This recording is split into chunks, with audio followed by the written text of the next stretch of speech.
Bhupinder ji, I'll be waiting for the signal from you. Sir, we are live. We can start it. Sir. We are live? Yes, sir. We can start now? Yeah. Okay. So, good morning, all the participants. Warm welcome from IMT to this information and counseling session. I am Dhananjay Singh. I am the admission chair and a faculty in marketing at IMT Hyderabad. And as part of the information and counseling session, IMT Hyderabad will first do the presentation, followed by IMT Nagpur and IMT Ghaziabad. So without any further delay, let me share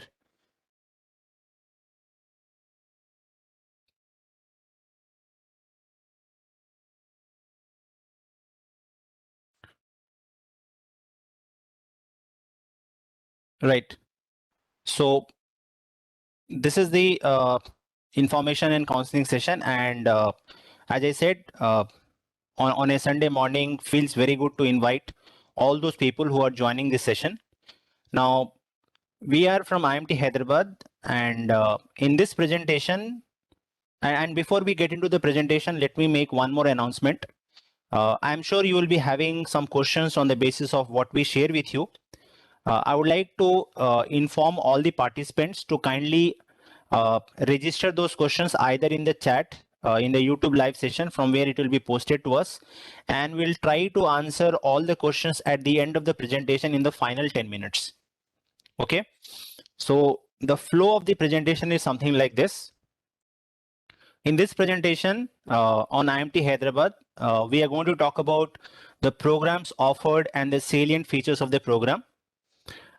Then we will have a discussion on the internship and placement process.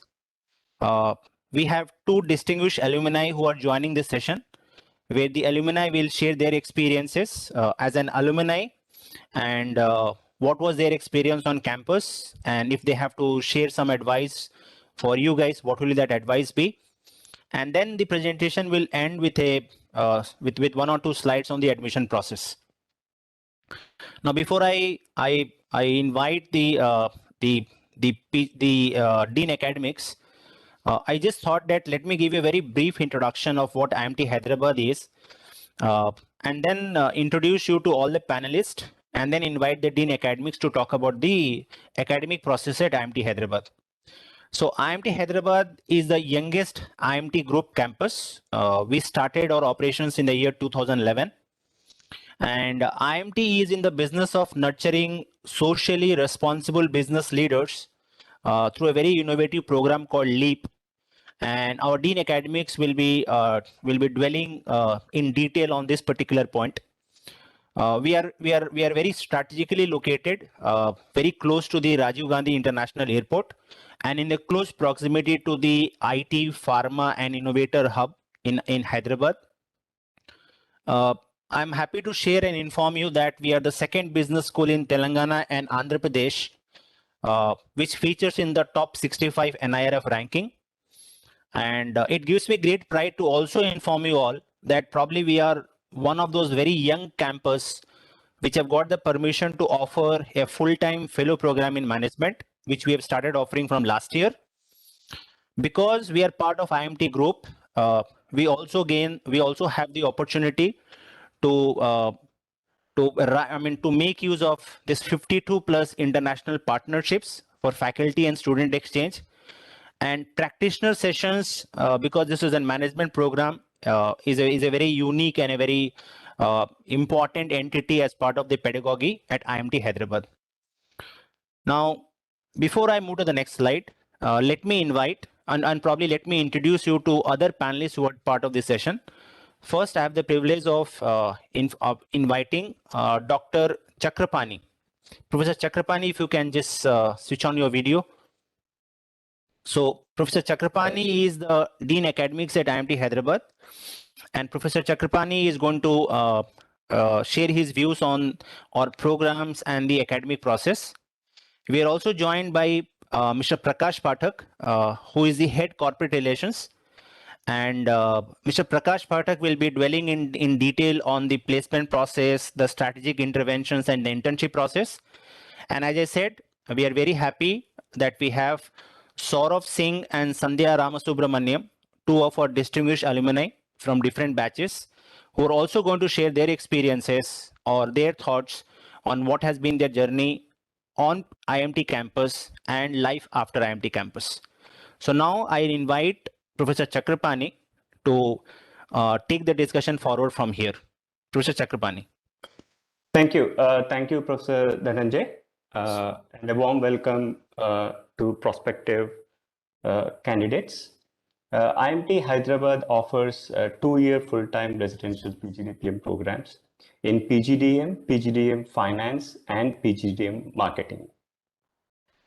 Next slide, Dhananjay. Okay. Following are the program goals of PGDM programs at IMT Hyderabad: functional proficiency and integration, analytical and critical thinking ability, leadership and interpersonal skills, communication skills, creativity and innovation skills, ethical and global perspective. These program goals, Dhananjay, if you can move to the next slide, please. These program goals are achieved through LEAP. Okay.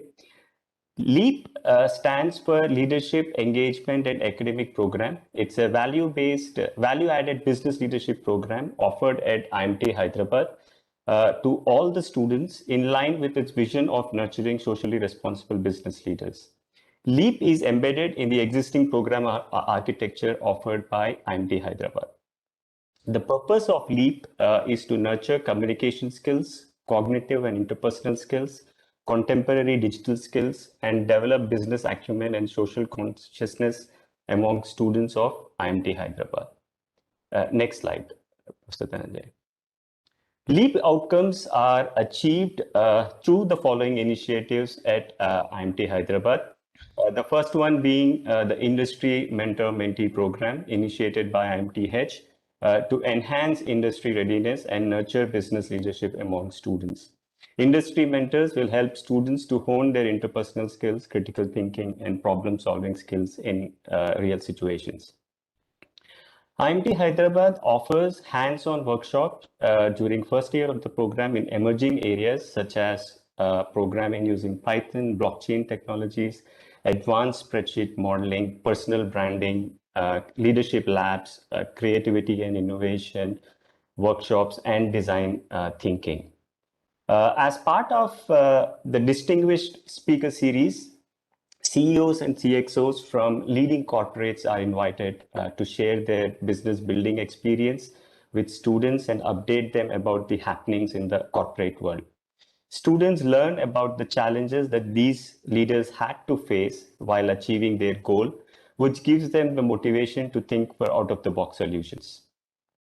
Students at IMT Hyderabad undergo a 12-week faculty supervised internship in an organization to apply the knowledge they have acquired during the first year of their program and bridge the perceived gap between theory and practice.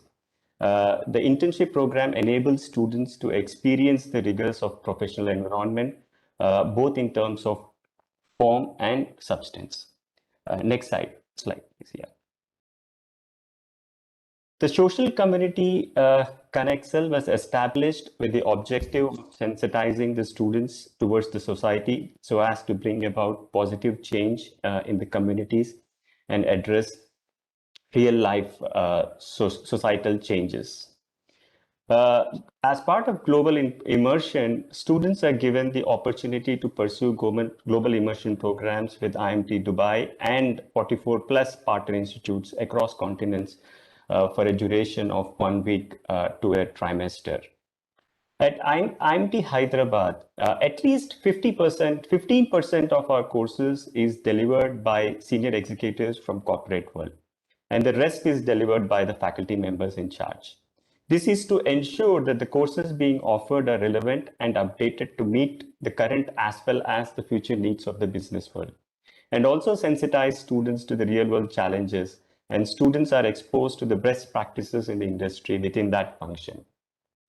IMT Hyderabad offers a wide variety of contemporary courses such as digital marketing, blockchain for managers, artificial intelligence and machine learning, risk analytics, sports analytics, international logistics, and supply chain management. Next slide.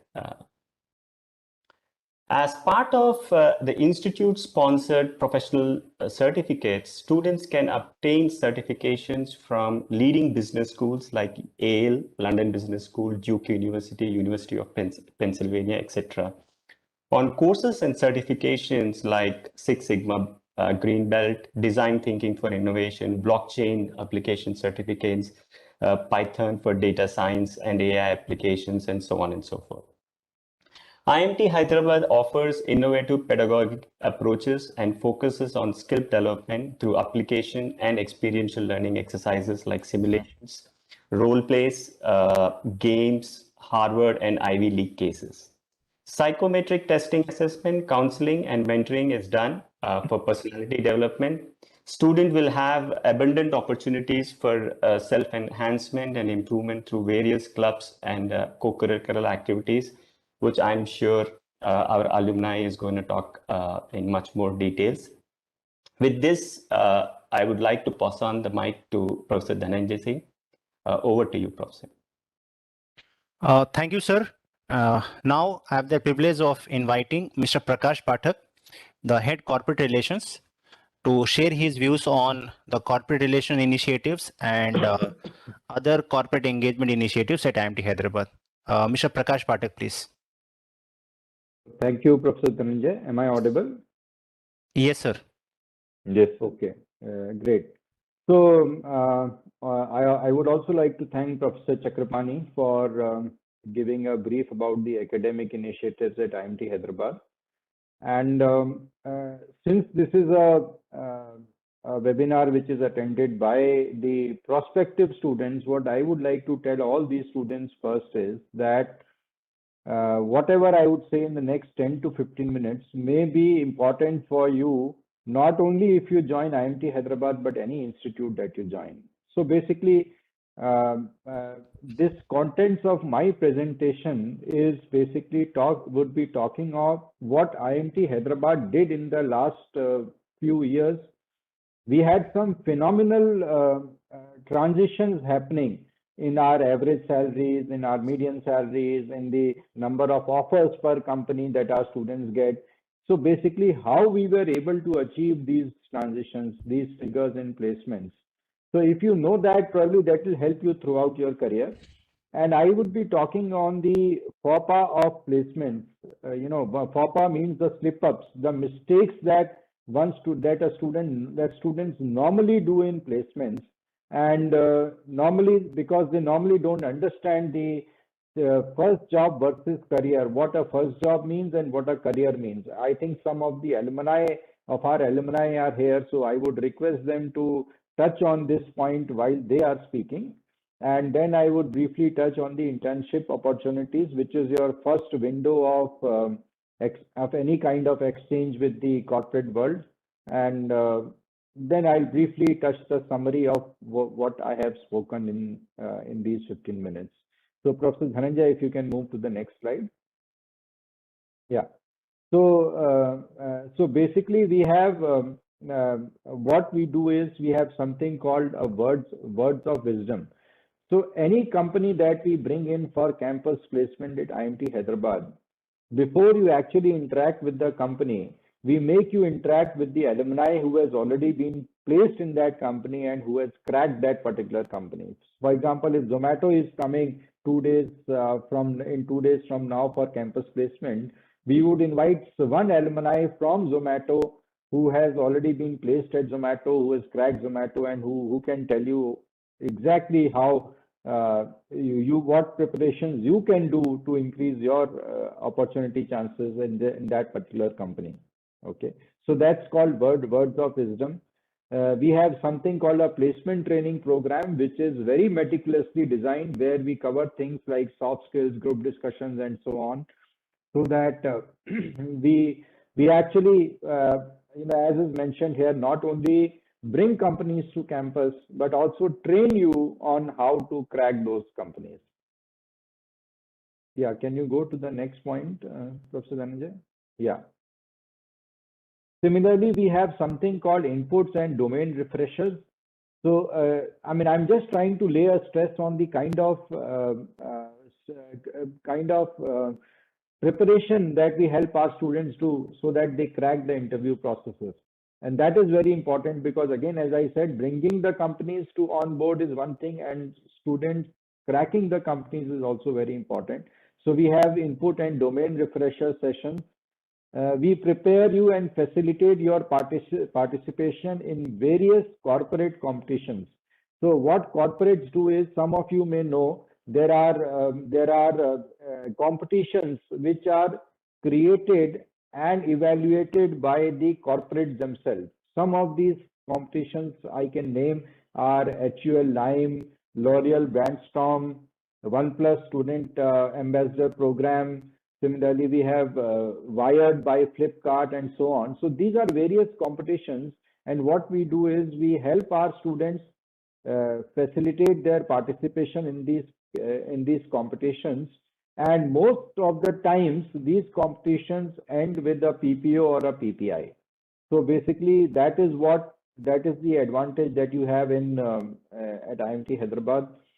The Dean, Professor Chakrapani, talked about the IM2P, which is the Industry Mentor-Mentee Program, and LEAP, which is our Leadership, Engagement, and Academic Program.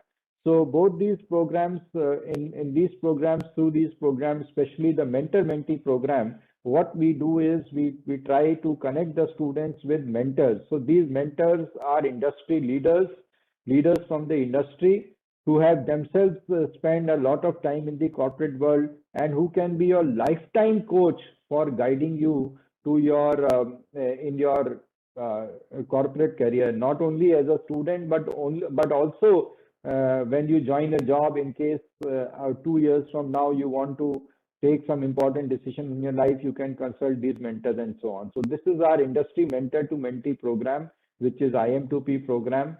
We have an internal competition which is called Placements T50, where we try to create a healthy competitive environment among students, which tests them on their overall placeability. And one thing that most of the campuses may not have is we have something which is, we have a up to 2 offer policy. So students can get up to 2 offers. Normally in campuses, when a student gets an offer, he or she is out of placements. But in IMT Hyderabad, we probably you can have a second offer also. So Professor Dhananjay, can you? Yeah. So basically, now these, I talked of some initiatives that we took. I mean that we have, like Industry Mentor-Mentee Program, LEAP, the kind of words of wisdom, and faculty interventions and so on. So these initiatives have helped us achieve some results, and these are the results.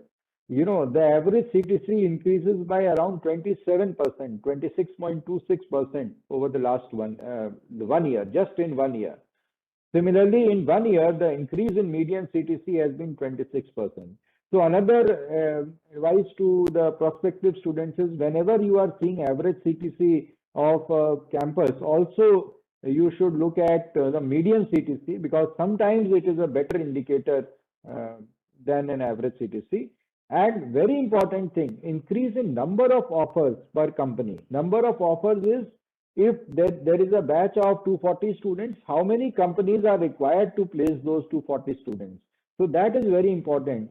So that has improved by 100%. So it was somewhere around 2.5 offers per company, which is now more than 5 offers per company, which is actually an example that you know, we have been preparing our students quite well. And again, as I would lay stress, not only bring companies, but also prepare you on how to crack those companies. So this is one thing that we do differently.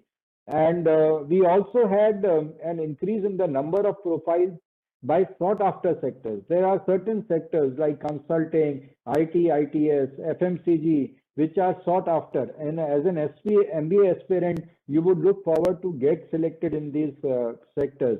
So if you look at some of the data, the consulting sector companies increased by 20% in the last 1 year.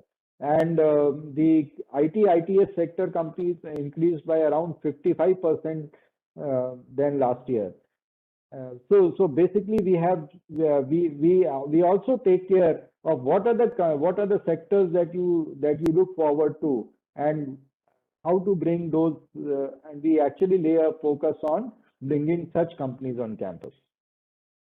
Now, I talked of this FOPA, and probably I think everyone should, as a prospective aspirant, should kind of spend or think of these few things.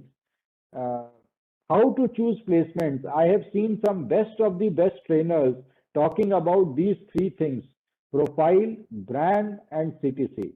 And normally they say that so while selecting a company for placement, which company you should sit for and which company you should put your best foot forward in it. People say that you look at the profile of the offered by the company, the brand, which is the company, and the CTC offered by the company. But I have a different approach towards it. What I believe is there is a fourth most important factor that you guys should be looking on beyond profile, brand, and CTC. And this factor is the exposure that you would be getting at in that company. What kind of exposure that you would be getting at in that company? What I mean by exposure, I'll explain you in the next slide. Yeah. So if you look at our offers, and we just did we just had some stats in place. Nearly 50% of our offers are offers where you are required to work in global teams. Okay. So this is one thing again that you can look at apart from profile, brand, and CTC, that what is basically important for you while selecting which company to choose for placement. So obviously, if you are working in a company where you can network with global team members, or go on site, where you have culture diversity in thoughts and so on, that would immensely help you in your career. So that's one area that you should look forward to, and where IMT Hyderabad as an institute has done exceptionally well. And as I said, nearly 50% of our offers are offers where you would be working in global teams. Similarly, there is something called a management trainee profile, which gives you a rotational experience. You know, nearly 35% of our roles are roles which give you rotational experience. And what is rotational experience? Rotational experience is that you can work in different roles in that company. Suppose you are selected at Marico. So what you are selected as is a management trainee. As a management trainee, in the first 6 months or in the first 1 year, you will be working in different roles. And finally, you will be selecting the role which is based on your skill set, experience, and your performance in these various domains that you were working in. So we have this, not to mention that 3 of the big 4 hire from us. And in fact, very soon we would be proudly saying that all the big 4 companies hire from us. We have PwC, we have Deloitte, and we have KPMG who hire from us, and we very soon have EY, which will be conducting the placement process very soon. Okay, and the fourth important thing, the profiles that are being offered. So I'll leave this slide for you for 10 seconds. So this gives you an idea of the niche profiles which are offered at IMT Hyderabad. So if you have a look at these profiles, and basically if you see, there is diversity in profiles. There are profiles for finance students, there are profiles for sales and marketing students, there are profiles for operations students, there are profiles for HR students, and there are profiles for analytics students also. So basically, these are the kind of profiles that you would be working in if you choose IMT Hyderabad and if you get selected in IMT Hyderabad. So then one thing that I would like to talk about is internships at IMT Hyderabad, which is your first available opportunity to interact with the corporate. So we have companies like Google, DE Shaw, HDFC Bank, RCCM, Tata Steel, Mylan, RBI, KPMG, and so on, where our students do internship. So all of these are great companies. where the entire focus before we actually select a company for internship is learning. So that's some great learning, along with some great stipend that you can look forward to. Some of the top paying companies involve Google, which is paying close to 1,50,000 rupees per month, and DShaw, which is paying close to 75,000 rupees per month. Nevertheless, with the corollary, I would say in an internship, stipend is not important. What is more important is learning. And every year we get some 20 to 25 PPOs where we are increasing. That also is an increasing trend. Every year, the number of PPOs are increasing. So can we move to the next one? Yeah. So I think so. With this, we are done with the part on corporate relations at IMT Hyderabad. Okay. Sure. So right. Right. So thank you, sir. Thank you for your views on the corporate relations and the way we engage with the corporates and the kind of placements and the kind of recruiters that visit our campus. Now I have the pleasure of inviting two of my most important guests, Sandhya Ramasubramaniam and Saurav Singh. Saurav and Sandhya, if you guys can please switch on your videos. So Sandhya Ramasubramaniam is a student from the 13-15 batch, and Sandhya was the vice president is working as vice president financial strategy at Anand Rathi Wealth Limited. And Saurav Singh, who passed out in the year 2020, is working with Amazon. And first, what I'll request Sandhya and Saurav to do is, maybe we can go in the order. First, we'll request Sandhya and then Saurav to share what has been their experience on campus, what is their current role, what do they do in the current role, and how has IMT Hyderabad been instrumental in where they are in their career and what they have achieved in their career. So I request Sandhya to start first. Thank you so much, Dhananjay sir. Hello, everyone. It's truly an honor to represent and talk about IMT Hyderabad. And thank you, Dhananjay sir and Chakrapani sir, for having me here. Because it is a moment of great pride that I am invited to talk about the experiences that I've had so far, both in my academic life as well as my professional life. So to talk about my current role and responsibility, I work as a Vice President Financial Strategy with Anand Rathi Wealth Limited, as rightly introduced by Dhananjay sir. So this company is into offering wealth management services to the high net worth individuals across the globe. I've completed 5 years with this firm after a brief stint at EY, which was my first job. My role is to manage the private family monies of the bigwigs and the who's who of the world with the professional investment advisory that I bring to the table.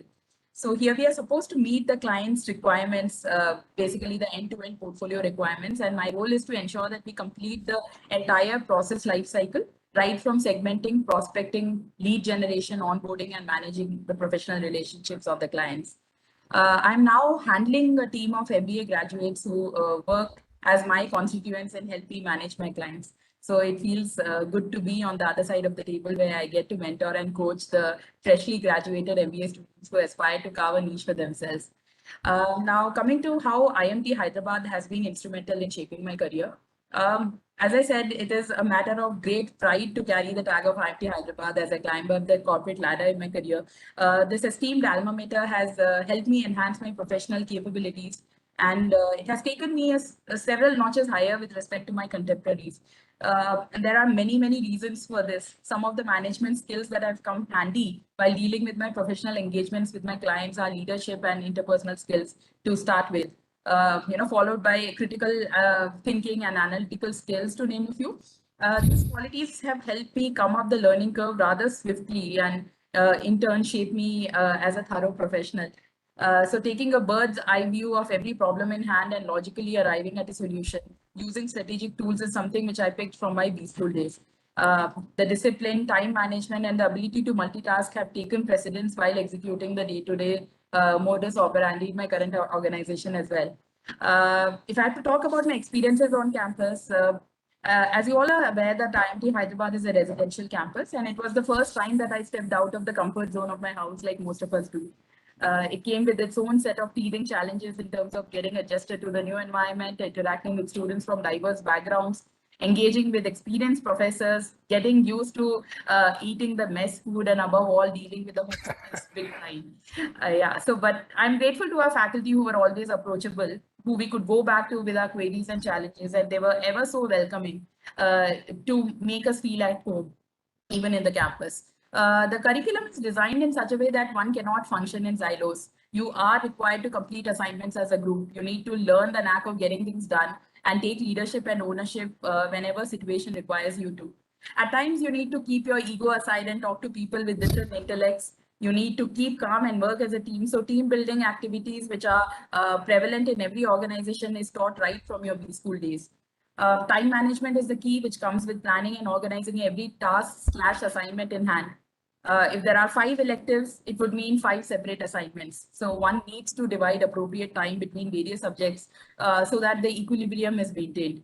Class participation is something which develops confidence in students who are especially introverted. With time, they become more fluid while making presentations, and stage fright completely vanishes with time. There were days where we used to sleep only for a couple of hours as there was so much in our kitty: assignments, projects, submissions, presentations, resolving team conflicts, and in the end, standing up for the team is a journey in itself. We have worked throughout the week as there were practitioner sessions/guest lectures planned for the weekend. This is the time where industry experts talk about their experiences and relate those experiences with our course curriculum. It is an enriching and satisfying experience, as it's nowhere else that we would have access to such stalwarts in normal life. There were times where we feel frustrated and the frustration levels peak out and one feels like giving up. But always remember that coal becomes a diamond under extreme heat and pressure. So all's well that ends well. I am extremely grateful to IMTH for transforming my personality 360 degrees and catapulting me to a successful life. So thank you so much, sir. That's about it. So thanks a lot, Sandhya. Sandhya being Sandhya. I remember Sandhya, guys, was my student in my, if I'm not wrong, in my sales and distribution management class. And this vice president that you are seeing today is a very hardworking person. I mean, anything less than 9 or maybe 9.5 CGPA was not acceptable to Sandhya. I think Sandhya has carried that, and she has very well articulated the life of a student on a campus and how that particular learning is going to help in the progress of your career. So Sandhya, will come back to you in case there are some questions. Okay, please keep your video on. And now let me invite Saurav. Saurav Singh, who passed out in the year 2020, also was a very important member of student placements on campus. So Saurav, your experiences and your role and your profile, please. Definitely, sir. Thank you, first of all, inviting me to this, wonderful session where I can guide some of the students who are in the seat where I was maybe 2, 3, 4 years ago on how to choose a good MBA college for myself. But before I go into my introduction and certain other pointers, I would just add on to Sandhya's point of getting used to the good mess food by our time, and which allowed me to be friends with all the mess people on Facebook. So yeah, with that, I think I'll go to my introduction. You all got to know my name is Saurabh. I'm currently working with the Amazon Vision Operation Center, which is sub part of Amazon Robotics. And this particular team helps other teams across Amazon with whatever machine learning or whatever programs related to robotics that they require help with. So as of now, I am working with the fulfillment centers in US, and we are helping them design this machine learning model wherein the machine can itself judge where a particular product is being stored by the associate who is working in the fulfillment center. So by that, we'll be able to find the product whenever required at a quicker and faster pace for us to ship it at a faster pace to the customers.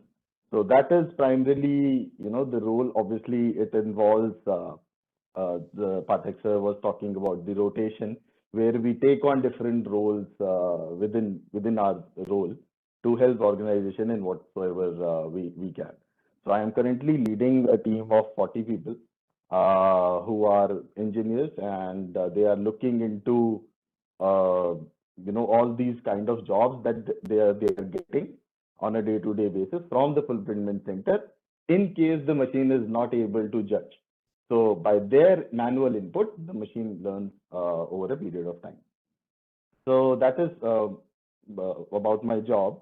And then moving on to the next point about how IMT Hyderabad has been instrumental in shaping your career. I think, personally speaking, it was maybe not very similar to my other colleagues that were part of my batch, because I had a work ex of around 3 years when I joined the college.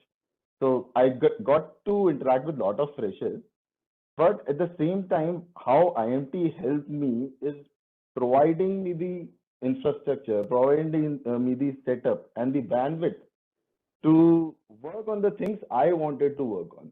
So it provided me all the good things that any good business school would provide you. So now I understood it quickly within no time that what can I extract out of this particular environment that I am getting, right? So it eventually it comes down to you. Like you have good professors, you have all the course materials, where the pedagogy is good, but what are you looking to extract out of it is something that you have to decide. And the culture that was maintained throughout by my professors and the people involved in the entire process, maybe at the back end as well, just allowed us to focus on things we wanted to do, and just allowed us to explore multiple other things.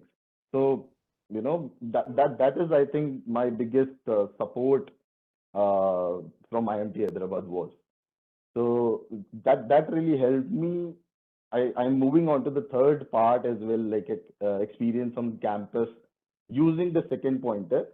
So this became for me is a location where I'm getting my own room, and I have a 33-acre lush green campus.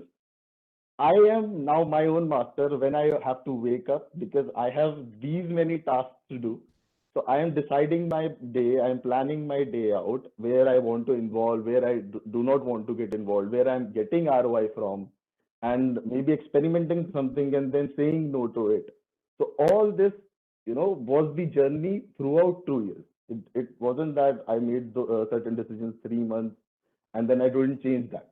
I was eventually, I think Anirban sir is here as well. I was eventually part of admissions as well, which I had no connections to when I joined IMT.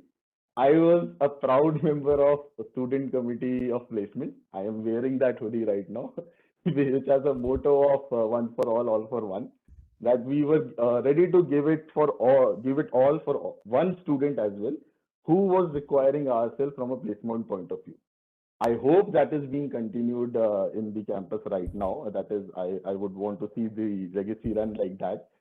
So that was my experience, that I am able to extract at my will whatever I wanted to extract out of that campus or the entire ecosystem.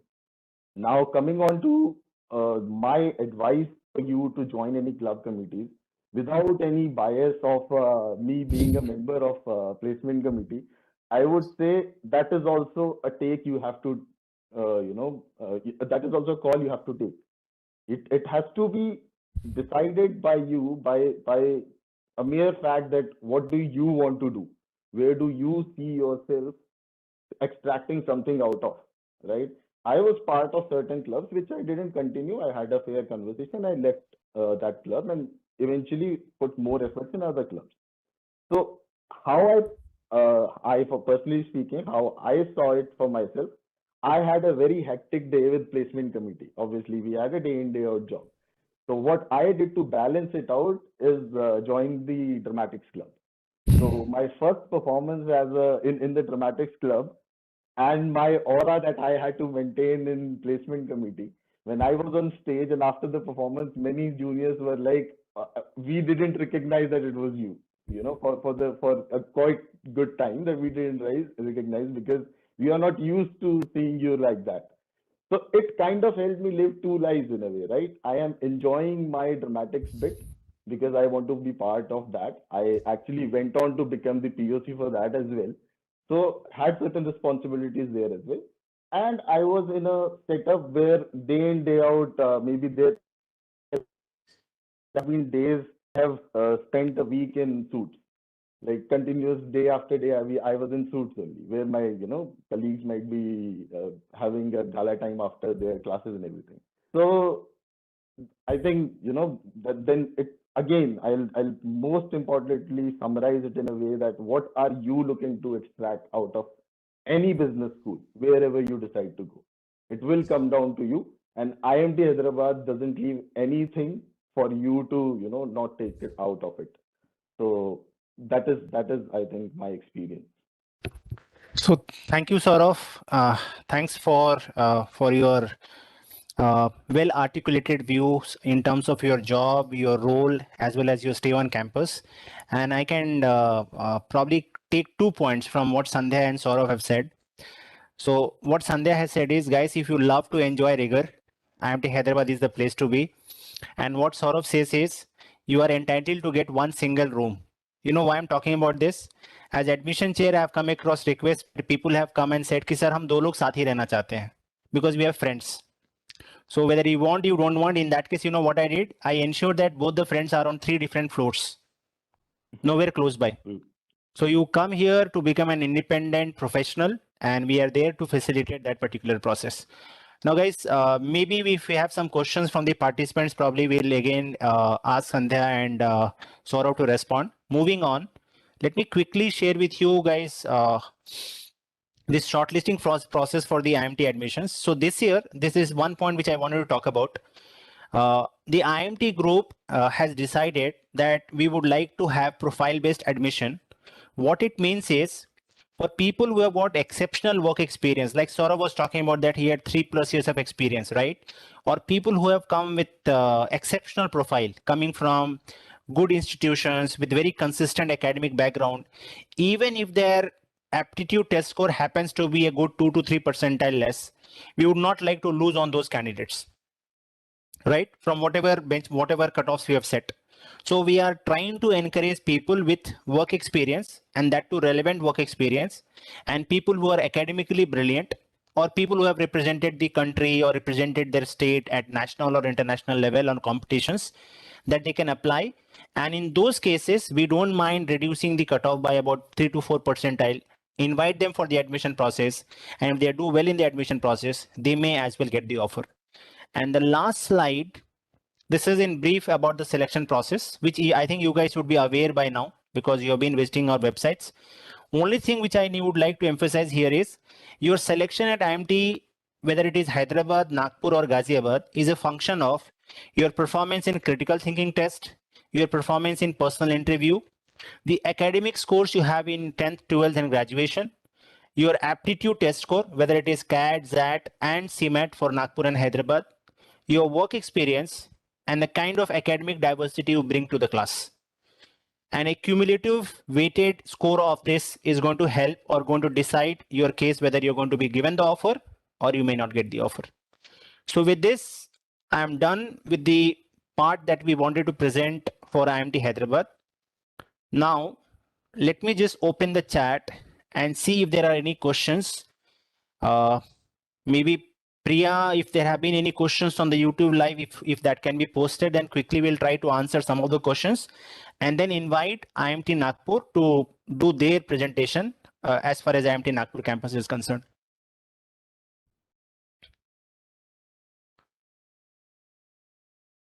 Priya?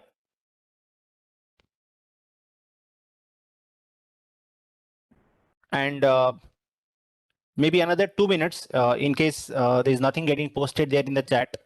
I would again like to ask Sandhya and Saurav just quickly to also elaborate on one more point.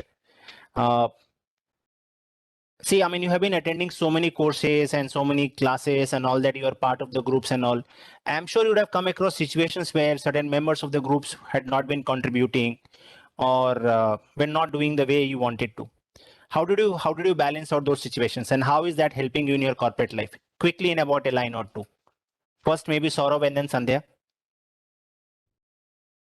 Sure. Like, yeah. I learned a very good thing from my professor in HR, Professor Pavan. So what he had done is created a system wherein we would have been rating our own peers as well in the group. So that's one effective way from the professor, applied from the professor. The other thing which I think is the real essence of the Ninja's question is, is that what did I do when my peers were not doing it? So right, I had to give I was looking at a deadline and I had to present it maybe Yes, to sure. the We'll be finance posting the professor. queries as per the queries we have received. Got it. Got Yeah, it. please put. Yeah, Saurav, go on. Sure. Yeah. So I had to give a presentation to one of the known finance professors, and he wants it on time, and some people are not contributing it. So what do I do in that situation is maybe already deciding the part that others have to do, and we were as sure that because time is a constraint, real constraint, if we do not get it, we'll take it as a team, and maybe we'll lose out on everything, on a big chunk of marks, because that portion would not be presented then.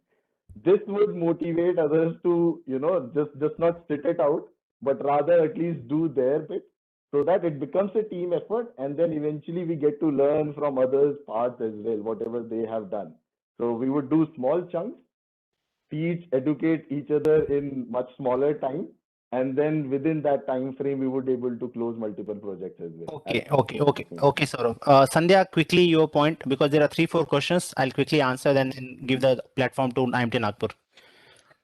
So basically what I feel is that right now I'm managing a team. So I used to be very restless as a student when I had to do group assignments and I had to coordinate between 5 different set of people all the time with different backgrounds, with different frames of minds, and it was very difficult for me to gather all the thoughts together and put it in a productive way that it aligns to the strategic goals of the team as a whole. So it is important that we have high EQ. I know that we are not born with that. Maybe we can work towards it, because it is always necessary to understand what the other person is also thinking. So you cannot always be strongly opinionated, and you cannot always think that your way is the best way. You have to always have this innate sense of communication, be very clear in communication, and take inputs from everybody, because everybody has got something or the other to bring on table. So a collective effort would always help us doing that, and I'm sure the stress levels would also go down with communication, because that is the key in everything. Right. So thanks, Sandhya. So what I'll do is I think there are about 3-4 questions on the selection process. I'll quickly answer that, and then probably we can invite the guest from IMT Nagpur. The first question is from Pranjali. It says, is IMT Nagpur and Hyderabad compulsory? Yeah, so Pranjali, IMT Nagpur and IMT Hyderabad, in fact, IMT Ghaziabad, all our programs are residential programs. And for IMT Hyderabad, the fee of 12.03 lakhs includes your hostel stay. So hostel fee is part of your total fee, and I think the same is the case with IMT Nagpur as well. Then there is a question from Neetu Kumari. What is the cutoff for IMT Hyderabad? So Neetu, I cannot be very precise as far as the cutoff is concerned for this year, but if I go by the cutoffs for last year, it was 75, but at the latest stage it was reduced by 70. It was brought down to 72 or 73 for CAT and ZAT and 85 for CMAT. But what is going to be the cutoff for this year? That call will be taken by the admissions committee. Then there is again a question from Pranjali, who says, is there any weightage for each section of CAT? I don't think we have an weightage for each section of CAT. We have a cumulative weightage, and if you meet that particular cutoff, you stand a good chance to get a call. I think I'm done. Okay, for one last question. 56% in ZAT, Jeevan, I'm sorry, you do not stand any chance to get any call.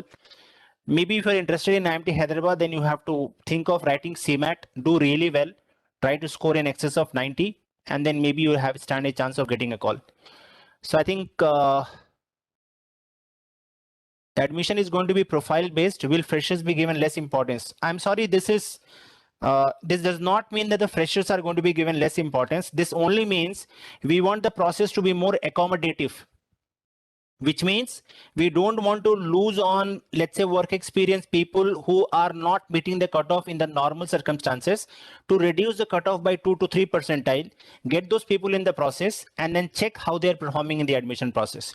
So this no way means that the freshers stand to lose or freshers do not stand to gain. This is only a way of accommodating people who have got work experience, right?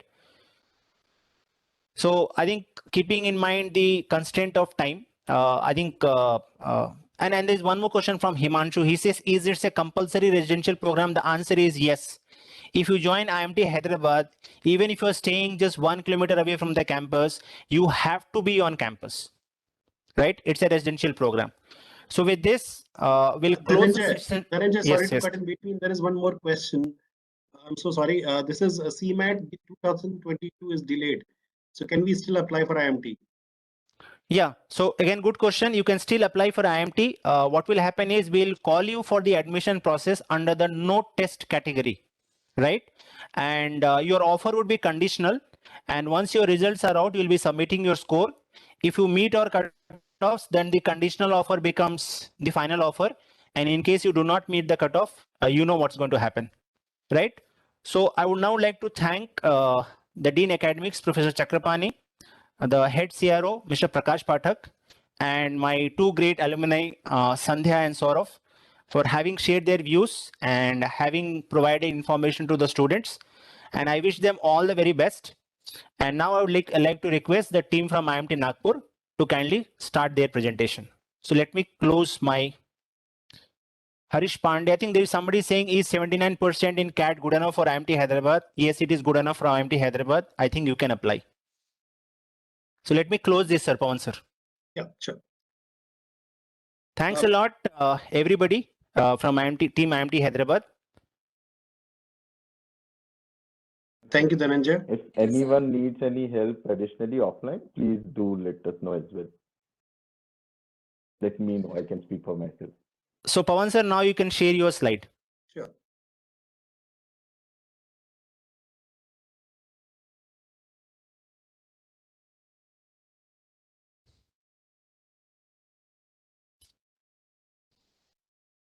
Okay, so hello everyone.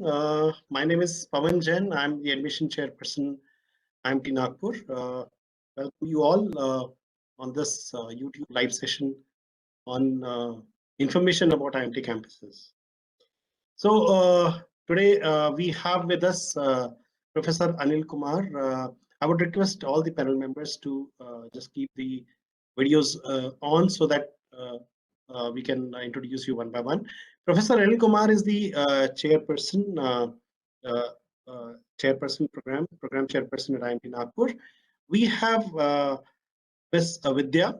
She is the placement head at IMT Nagpur, and we have got two alumni from the previous batches who will be talking to you about their experiences in IMT Nagpur campus.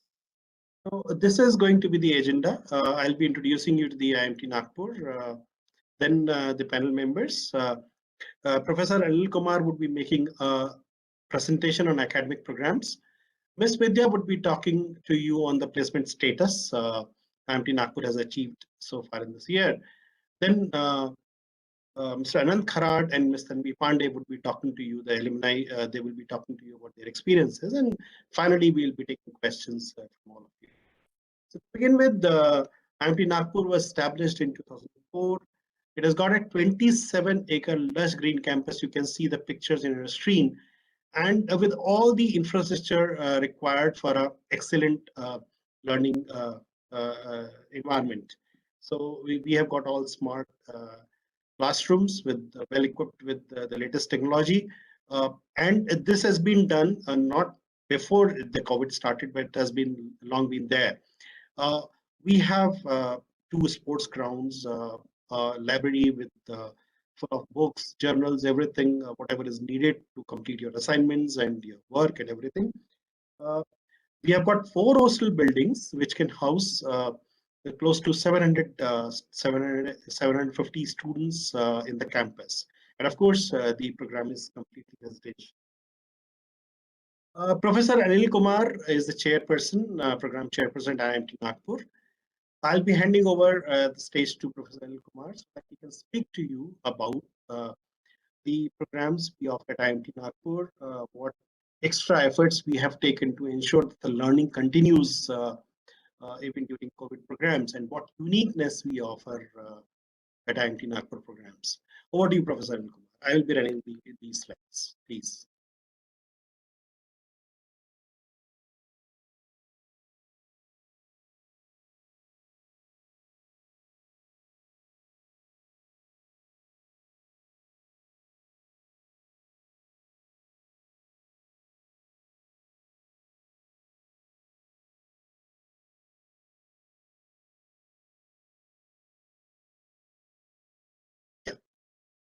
I think you're on mute. Anil sir, you're on mute. Okay, just Unmute yourself. We couldn't hear you any. okay. Am I audible now? Yeah, please carry on. Okay. Let me start once more. Thank you, Pawan. So let me introduce about the programs which we are going to offer here today. So before telling about the programs, we have built a huge capacity to switch anytime from, say, a physical mode to an online mode or hybrid mode, which we call here. We have an infrastructure laid well before the COVID also. And although we have added few software in our kitty to do these things quite smoothly, you might have heard about Moodle, or you can say Team or Zoom, and all those things are very common term these days. So we have switched to that particular mode. And nowadays, every time government says move physical to online, online to physical. So within a notice of few hours, we can switch from one mode to another. That is a capacity which every campus has these days. We also have this capacity. So let me introduce about the programs. There are three categories of programs which are being offered here. At IMT Nagpur, we have PGDM, which is we call that PGDM Core. Then we have PGDM Marketing and PGDM Finance. So these three areas are there, where, as you know, the name refers itself. PGDM Marketing, the major area will be the one which is called marketing. Similarly, PGDM Finance Management will have a major area called finance. Apart from that, we have a concept of dual, to do in our campus also. Dual means you can have a dual area. Two areas can be. So you can, these alumni can also tell you that what this is we are offering earlier also. And you can do a specialization in two areas. That's what we offer in that. PGDM students have the full liberty to pick any area after first year also they can decide. But for the other two areas, this is confirmed that they will be doing one of the area will be the major area in which they are pursuing the PGDM. Now come to the right hand side. There are functional areas listed here. If you say marketing, finance, HR and OB, operations. So these are the major areas. Although people always prefer to do marketing, finance as the major areas, but there are few students, those who are doing major in HR also, and some of them have already started doing a major in business analytics and information technology here. So these are the major areas where people like to do their PGDM and they want to pursue their career in that. So they pick according to that. Can we go to the next one? Pawan, next slide, yes. So as far as program structure is concerned, as you know, it's a 2 years residential program. We have a first year where people get to know about all areas in that way. So first 2 terms are common across all 3 PGDM programs. If you see the third term you'll find there is a small change. There we have introduced a concept called Flexicode. Flexicode is nothing, but it gives an opportunity to every student. So according to their career, according to their aim, objective, they can decide which subjects they want to study. This was not there earlier. I think those students, those who are there as sitting as alumni, they can easily, now they are not students rather, at their student time, they might not have this offer of Flexicode of thing. So a few years back, we have offered this one where we say, yes, you decide what you want to study from other areas or from your major areas, whatever it is. So this is the new thing which we have introduced 2-3 years back. This is running very well in that way, students. So we give every year, we change the list, which is a relevant one, which every functional area should go through that one. So every faculty or area chair decides these are the offers which we want to make here. So this is the major change which we made here. If you see the list of Flexicode, which is currently being run in the campus, just show the list here. These are the areas and these are the subjects which they might have missed in the core. So they may get another opportunity to pick those areas, pick those subjects rather, or courses to get the part of the Flexicode courses. So this is the additional thing which we have introduced a few years back here. So this is a plus point as far as our, if you see our mission statement, innovation is one thing which we always look for. This is the one innovation which we added here. Now come to the second year. If you see, second year as usual, once your specialization is decided, you decided, yes, this is my first specialization, this is my second. So you have to decide which all electives you have to choose. So in term 3, you decide which are the electives which you want to pursue here. If you see here, there are strategy courses. One strategy course is in term 4, other strategy course is in term 5, apart from the elective courses. So there is an ample opportunity to do all these electives. And if you see here, 12 electives are there in offer. 12 plus 2 Flexicode, you can have 14 specific courses which can be part of your specialization, correct? So which is divided into 2 areas. Or you can have a solo area also where you can say, I want to study this as a more. So this can also be decided in that way. But we always like to have a very, say, breadth-wise, some more electives should be covered. So we always prefer to students to have 2 areas in their kitty in that way. And that will always helpful for placement also to place the students in that way. So this is the kitty of, say, 12 electives which we normally give. So if you see the bifurcation here, if you see the total credits, 112 credits are there, which, and in between you will have a good lengthy summer internship also. Summer internship means it will be a program which you have to go outside to the campus, interact with industry, work there. And it is almost 8 to 10 weeks. Sometimes students get a 3 months program also. So we also give them opportunity to continue the 3 months program also sometimes, but not always. Only few students get this opportunity. So we extend that SIP term also, because that may lead to a pre-placement kind of offer. So they may get a placement offer after the end of the SIP also. And this has happened earlier also. So if you see the bifurcation, just show the next slide. The whole program structure, if I show you the bifurcation, it is like this. We have 22 core courses and 14 elective courses. So it's almost 60-40 ratios there among the credits, among the courses which we are going to study here. So it's a good combination as per the AICT norms also. So we follow the AICT standard structure which they have offered to us, and we break the things according to that one here. Apart from these credit courses, we have a kitty of, say, non-credit courses where we have say MICV quizzes, lectures, or say industry lectures, the foundation terms. So these also cover the thing which may be helpful in case of placements, or your for further grooming as a personality, or your functional skills can be enhanced. So all those things can be, or you may also get an opportunity with industry people to interact with them. So all these opportunities are there, which is in the form of non-credit components. Earlier it was credit components, but nowadays we have made it a non-credit one because we can't tamper with the credit system as such. So it is still there, and they are also evaluated in some of the other ways. And you will definitely get benefited out of that when you are going for the company, when you are placing, when you are going to sit in a company. Definitely these sessions which you have done earlier will be helpful for you. So let's move ahead. Now, as far as the specialization is concerned, we have specializations offered in 4th, 5th, and 6th term. So first 3 terms are basically called as, which are the part of the first year.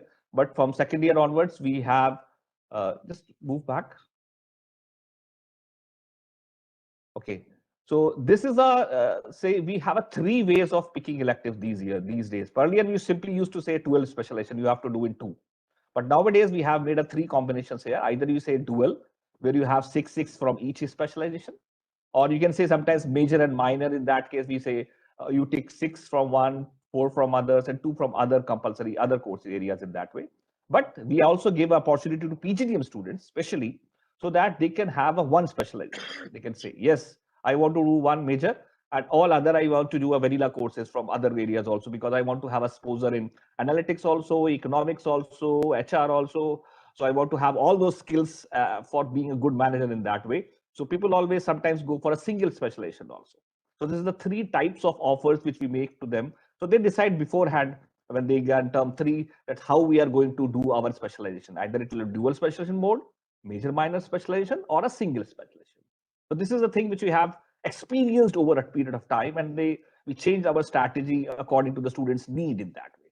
So it's a student-centric kind of thing which we have introduced 2 years back, where students decide, yes, in this manner I want to do, because this demand used to come from students only, that we want to do in single one. Why can't you allow that one? So we allow, we have made it as an option to them in that case. This is how we are offering it. Yes, let's move ahead. Now, this is the thing which we have, what would like to emphasize more this time, because we have computer lab based. If you see a list on the left hand side where we have a lab here means computer lab or some system is being involved. So these subjects you see here, statistics or business analytics, PRM, business modeling, most of the analytics courses and all those things are there. It's R, Python, SAS. All these courses are using computer systems, and we have a full-fledged 3 labs for our students to go to do these courses in a more practical way. So these are practical oriented courses where almost 70 to 100% courses will be, sessions will be there in lab itself. So that's why we call them lab-based courses here. So this list is keep on increasing every year because people keep on adding new software every time. And they say, yes, we want to do this course using this particular lab environment in that case. So lab environment is created by the IT people, and we use those systems for carrying out those exercises on those subjects in that. This is how we, so this is increasing every year by year in that case. Now, if you come to the right hand side, this is basically functional oriented labs. These are not computer labs. I can't say these are computer lab based courses. There's something called investment lab, marketing lab, leadership. So so far we have developed 3, and one more is I'm not sure. Economics lab is also some marketing scenario we are developing. That is also in the picture here. So in these labs, what we are doing, we are creating a holistic view, a comprehensive view of that particular subject. For example, investment lab. Suppose you become an investment banker or investment manager in that case. So what you should have? You should be able to analyze companies, financials and everything, and then decide, yes, this is one which you have to go for, or which you should not go, or this is the current scenario. So there is a faculty who will definitely guide you.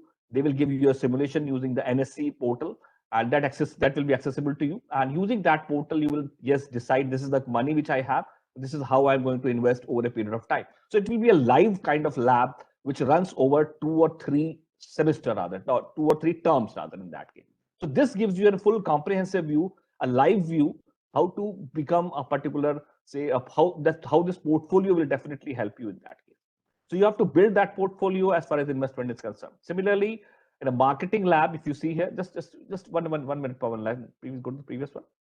In the marketing lab, also same thing, starting from conceptual building to designing a product or to market a product, everything will be covered over a period of time. This is again a live, and this leads to few entrepreneurs. If you see in our campus, 2 or 3 groups have ultimately formed a group where they have form a company, a small company for selling products in that case. So this leads to that particular environment. Similarly, leadership lab is to enhance their leadership skill. So this is last year, the HR people had developed this lab also, and they take a small group of 10 to 12 students only. It's a very selective oriented. Those who have a leadership skills, you find that these students are good in leadership, so they are being chosen, and then only they will be offered this particular course. So these are the 3 functional specific courses which we offer in our campus. Next. Now, this is the initial thing, which is way back. It is there across the group. We always offer students to go to the Internships exchange program. Campus, and our campus students used to come from outside. We also send our students. So there are a number of seats every year. That seats vary. Sometimes it is 50, sometimes it is 20. And depending on that, student has to just only get selected.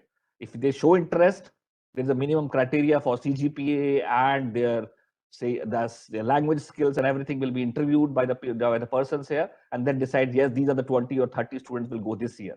That only thing is which you have to spend here is the visa fees or the traveling charges and all. Rest all, you don't have to pay anything. So this is a very big opportunity. You will be away for a term, for example, term 3.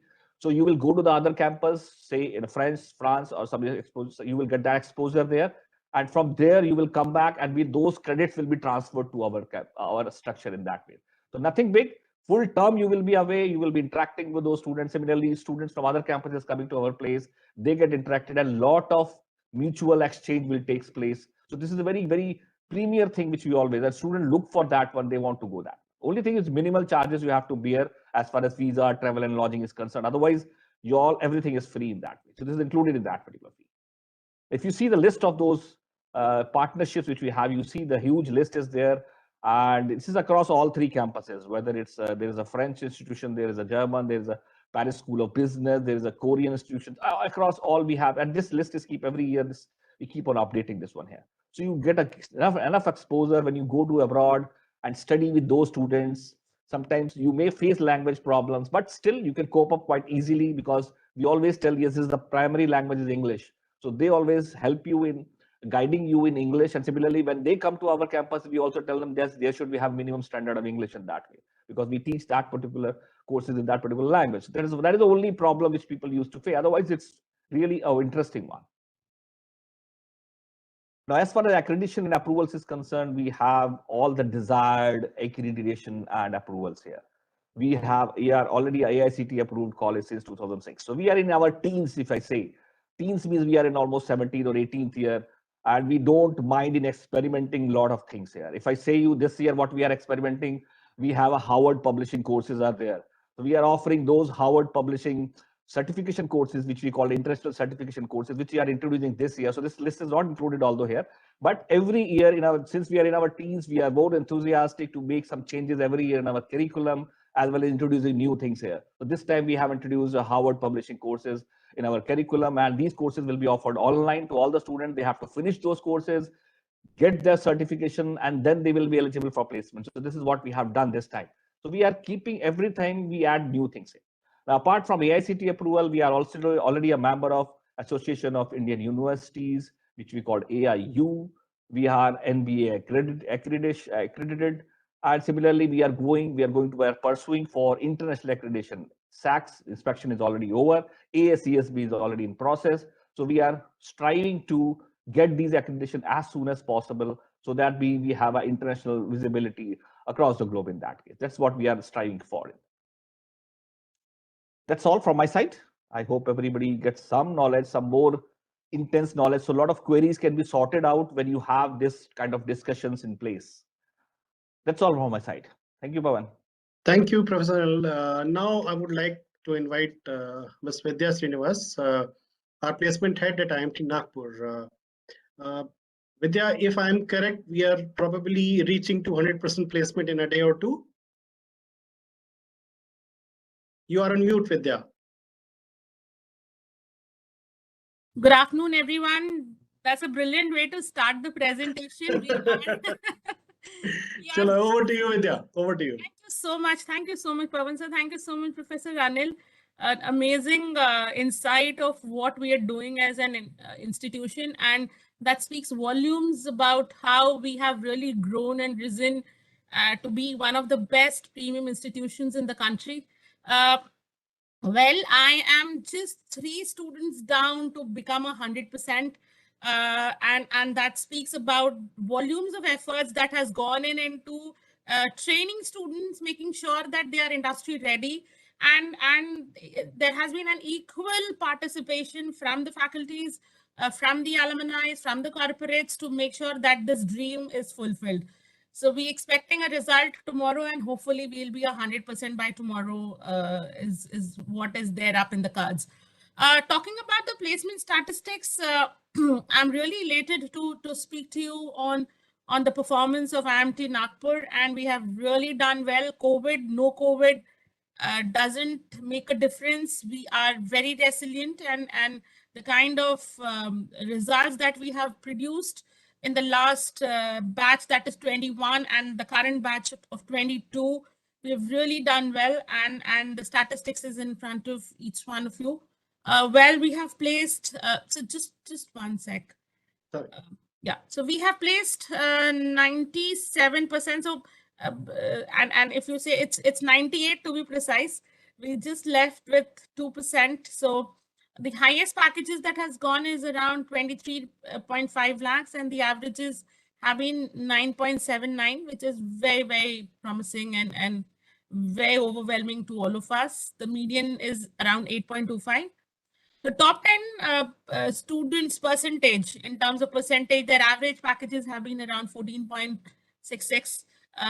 Top 20% students have bagged around 12.14 lakhs as package, and around top 40, their averages have been around 10.46. The number of companies that have visited is around 55, and the new recruiters have been 28. And who's who of the corporate world have come to campus. We just one down of Google, and probably the next year would have Google also in place. So so the companies that have visited us, that these are the major companies. So I'm not mention the entire list, but the major companies that have visited us are in front of you. So to name a few, we have in finance, we have CRISIL, we have Deloitte, we have KPMG. In marketing, we have Kimji, we have Nielsen, we have CPAL. This year, we have seen 3 international companies coming up and hiring our students. So yes, the international markets have also opened up. So then in HR, we have eClerx, Infosys, HCL, in BA IT, this has, the best part that IMT Nagpur has, which distinguishes itself from any other institution, is the dual specializations, which gives us a broad spectrum in terms of choice of companies, and then the companies also have a variety of talent pool that they can hire from. So BA IT has really done well this year, and some phenomenal names out there, whether it's Cognizant, Capgemini, Tata Tech, MCure, Reliance Retail, and so on and so forth. And operations, we have had very few numbers as students, so obviously the number of companies were also less. But I believe if you see, the number of companies has been 55, but we have managed to place almost all of our students. So that speaks of the quality of our students. If a company wanted to hire 3, they have hired 10, and thus they had a very, very difficult choice in terms of picking up the right candidate. Well, that's the highest and average packages profile wise. For finance, the highest went to around 19 lakhs. For marketing, it went to a 23.5. For HR OB, we had 9.1. For BID, we had 15 lakhs, and operations, we had 8 lakhs. So that's the highest, and the averages are already mentioned in front of you. We can move to the next slide, sir. So the top recruiters, as I've already mentioned, we had some brilliant names. They have been first-time visitors. Quite a few of them have been first-time visitors. And when I talk about placements, it's the most passionate thing that's there in, and that has been there in my entire career journey. I have been a professor, but placements has been the forefront for me, because that's where we make careers for students, and that's where we make careers for the nation. So getting these top recruiters to campus is a very elating thing, and the kind of efforts that we have put in is tremendous. So if we can move to the next slide, Pavan sir. Well, you need to know your product before you sell it. So I believe that we have taken the right steps. REST analysis has played a very, very critical role in terms of assessing the students, where we have taken the student through a reflection, evaluation, strategic planning, and then training them, and in terms of building their strengths and working on their weaknesses. So the REST played a very critical role. Then we had hired a couple of agencies to do the training, which again built up the placement pipeline beautifully. We have continuous interactions. As I said, it's a 3-pronged strategy.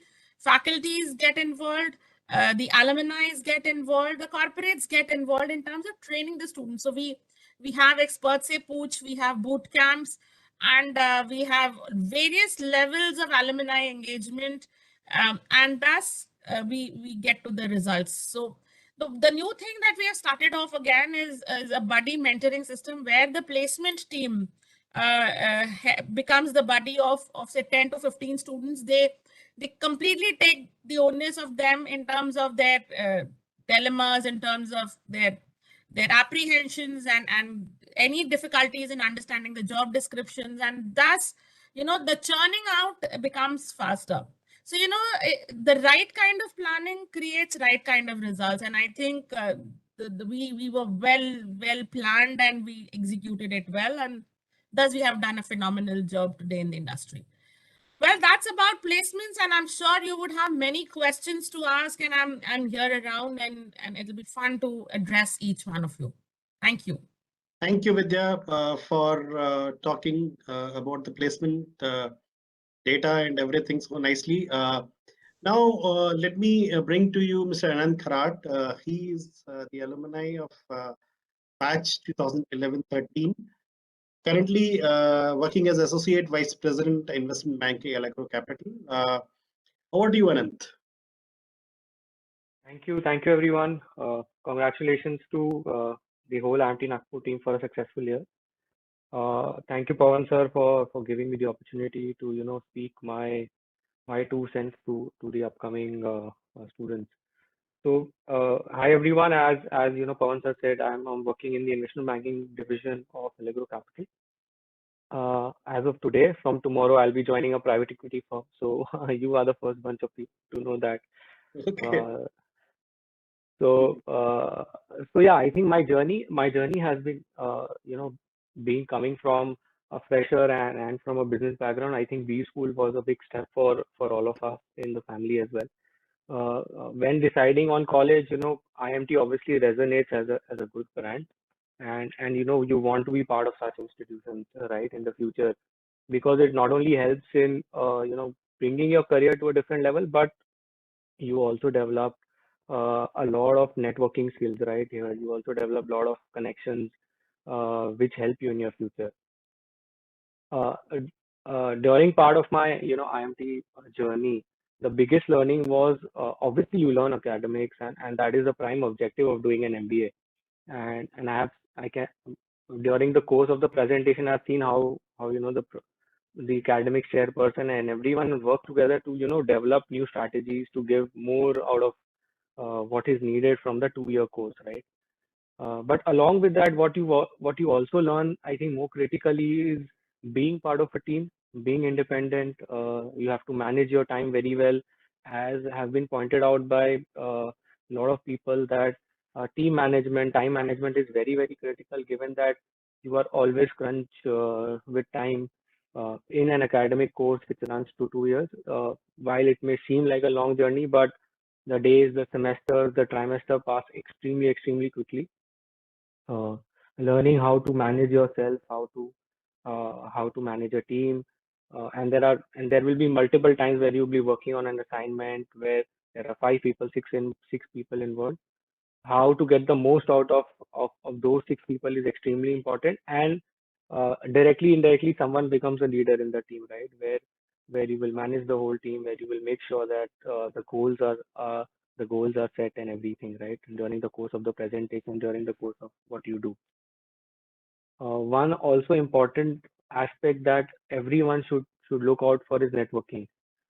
Given that there will be tons of alumni interaction, there will be tons of corporate lectures and all of that. Networking is extremely, extremely critical. In fact, I mean, one of my internship offers came from JP Morgan, and was because of the fact that I was part of that guest lecture and had impressed the ED, the executive director that had come on the lecture side to give the lecture. So actually, he gave me an offer to an internship at JP Morgan Bangalore as well. So all of these things are extremely critical. You should know. You should not consider corporate lectures and alumni interactions as one-off events. Those are times where you can shine apart from the crowd and show what you are truly made of. You have to also understand that a lot of us are freshers that come for an MBA, and a lot of us have work experience as well, right? The biggest takeaway for a fresher like me was to focus on what I want to do. For me, I was very, very clear that I want to be someone who loves finance. So I took up a majors in finance where I had 10 subjects, but I also took up economics because I feel that economics was an integral part of what you do day to day. And obviously, I want to do investment banking all throughout, and so that becomes a critical aspect as well.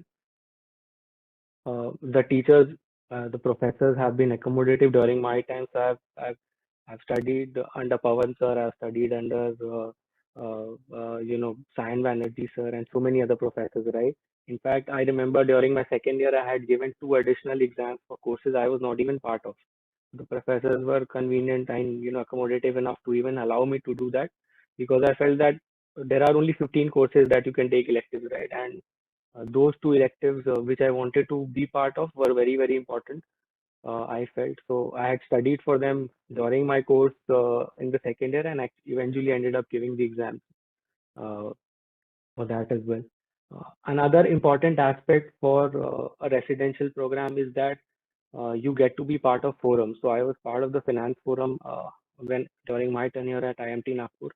I would encourage, I think, all of you to be actively to be active and consider joining a forum or a committee. It helps not only in developing you as a person, but you become extremely independent. You realize the importance of working in, let's say, and forums and committees are bigger, right? So there are 15, 20 people in forums and committees. You develop the skill, the knack of working together with 20 people. There will be ups and downs. There will be a lot of disagreements among team members, but that is how it is in corporate life as well, right? So that is extremely important that you be part of forums.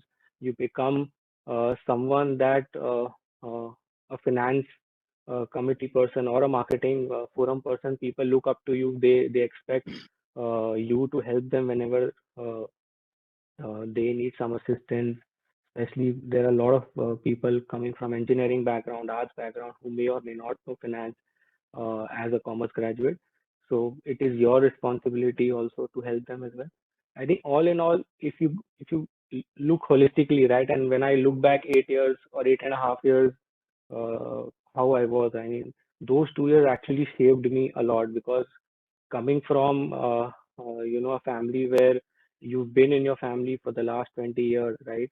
It's important that now you've gone out, become independent, from not only managing your work, managing your assignments, but also washing your clothes, making sure that your food is ready at times when you don't like the mess food, when you want to go out, you don't have time, late night chatting with friends, partying, and all of that. All of that is extremely critical. And you will realize 8 years, 5 years, 7 years down the line that this is how corporate world is. You work hard, you party even harder, and that is how you will enjoy spending time at IMT. And obviously, it's a beautiful campus. It's far away from the city. There is no noise. You will enjoy your time there. There are humongous spaces to to play football, golf, badminton, so many other things that you can do. And I wish all of you will have a pleasant time in whatever campus you are selected for in IMT. And I wish everyone all the best in your career. Thank you, Anand. Thank you very much. On the lighter note, probably you forgot to tell them that you got your wife from the campus only, right? Yes. I met my wife in the campus. She was also part of the finance forum. Yes, we've been married for 5 years now. Good. Thank you, Anand. Okay, so let's have Tanvi on the screen. Tanvi, Thank category you, sir. manager with Amazon, IMT Nagpur batch 2016-18 alumni. Hi, Tanvi. Hi, sir. Hi. Thank you very much for giving me this opportunity to be here and actually speak about my experience. Hi, everybody. Hi. A very good afternoon to all of you. So I have done my PGDM major in marketing and minor in HR and OB. To start with, I'll quickly give a brief about my corporate journey. I'm currently, as Pawan sir said, I'm currently working as a category manager at Amazon. Primarily, I'm looking towards the growth of categories like toys and games, kitchen furniture, and mobile phones.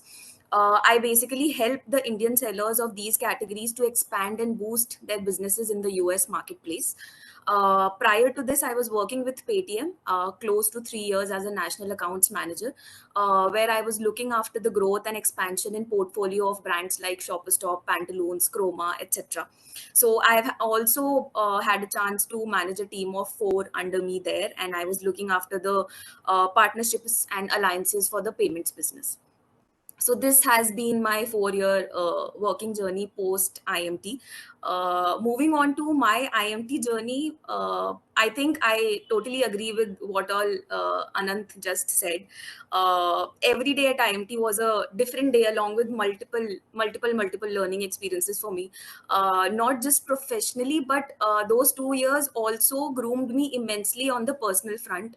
I was away from the family for the first time, just a graduate, fresher. I had no experience, but the transformation that I've had in those 2 years was immense. I was much more confident, independent, and mature when I moved out of IMT Nagpur.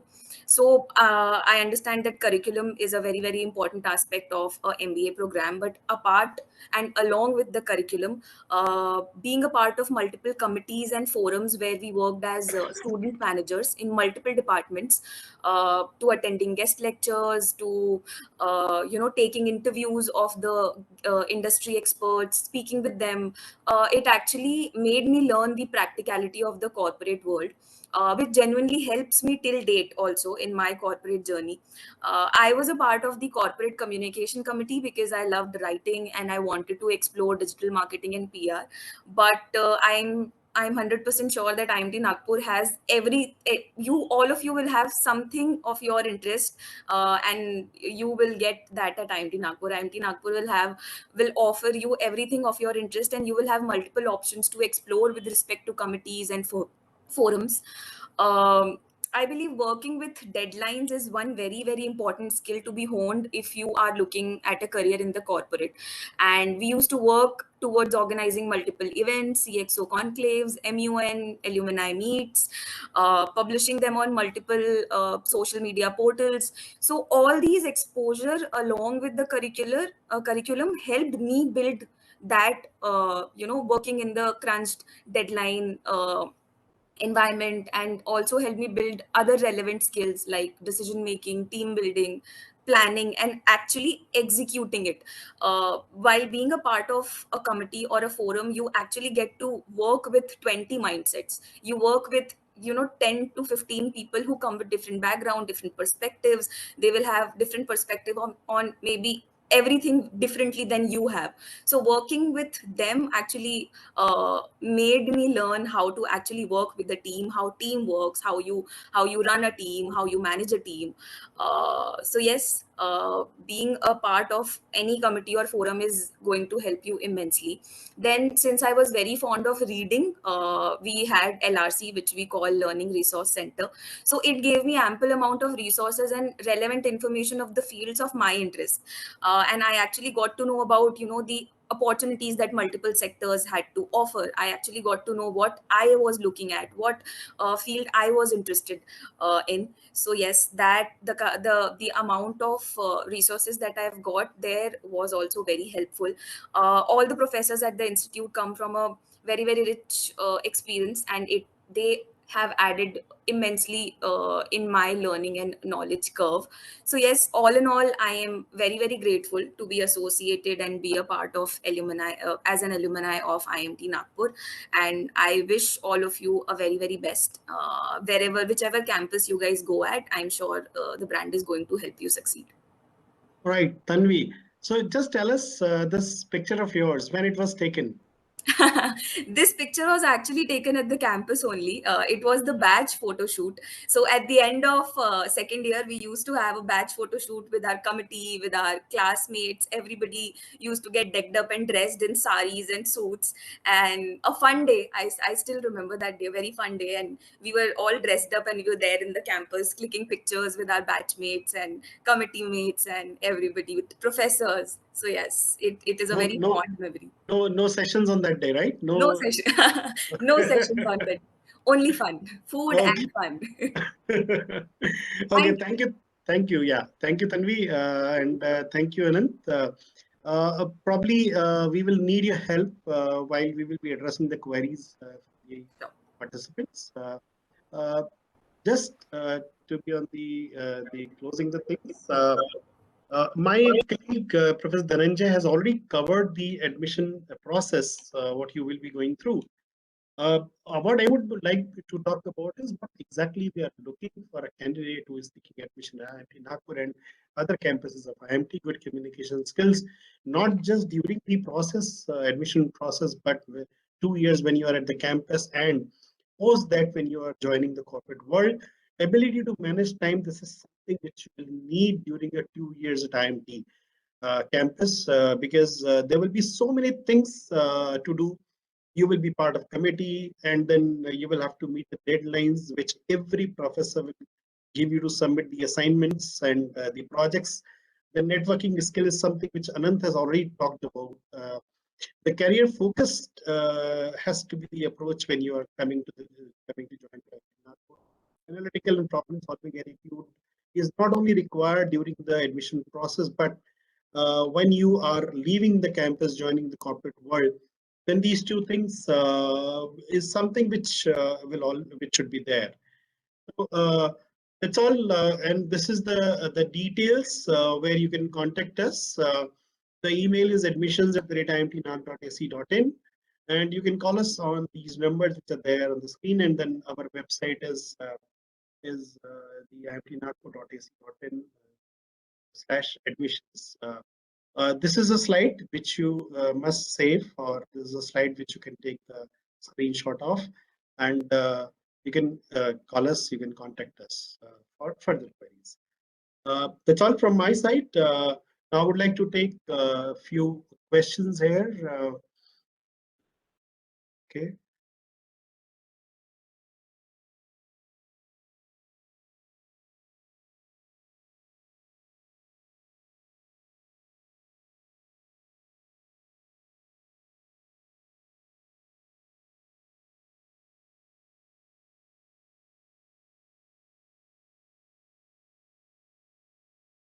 Please share some details about the critical thinking round.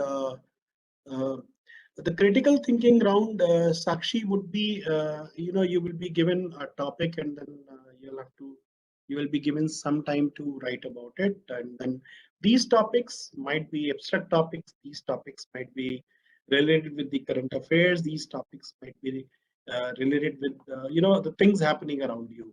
So that is the details about the critical thinking round. Is the entire GDPI round online or offline? GDPI round is entirely online. You will be sharing the links and the details about the schedule and everything shortly. IMT Nagpur shortlisting process will start. Yes, very shortly. You will be getting the communication maybe by the end of this week, or maybe 1st or 2nd of February. That is by then. I'm IT guy not reading, that is what Kaustav is asking. I'm IT guy not reading newspapers, so a little bit scared about critical thinking. Kaustav, still there are some 15 days to start the process. If you start today, of course, 15 days, I'm not saying a good time, but then of course you can have some cushion so that you can face the critical thinking round. When we say top 10%, top 25% of batch, what makes a student come in that top 10%? Can freshers be in top 10? See, this top 10% or top 20%, top 40%, we have taken it as say there are 300 students. So top 30%, what average package they have got. We will take the top packages and we will average them out, and that is what the 10% top 10% packages there. Freshers being top 10%, yes, it has nothing to do with the fresher or nothing to do with the person with the work experience. You can be there if you are able to get that kind of package from the companies. How many seats are there in IMT Nagpur for PGDM? There are 360 seats of where we will be inviting applications for. That is all. The 120 seats are in core, 120 seats are in finance, and 120 seats in market. Anything else? Is eligibility for students exchange program, and how many students can go for the program? See, the eligibility is it depends purely on your academic records. How many students can go for the program? That is up to the requirement of the other institution, partner institution. Suppose there are 10 or 20 or 30 students requirement, so we will be accordingly inviting applications that much, and we will be sending that many numbers to the partner institution. Yatin is I am a GEM candidate with engineering and a 77.14 percentile in CAT. Can I expect a call from IMT Nagpur? Yatin, last year the CAT percentile was 75, at which we invite applications, 70 percentile at which we invite applications. So on the basis of that past experience, I can say that yes, you have very good chance to get a call from IMT Nagpur. But keep that in mind that we not only take the CAT percentile as CAT percentile scores, but your overall profile as well to send you the call. Virender, do you consider sectional cutoff? No, Virender, we do not. We look at only the overall CAT scores.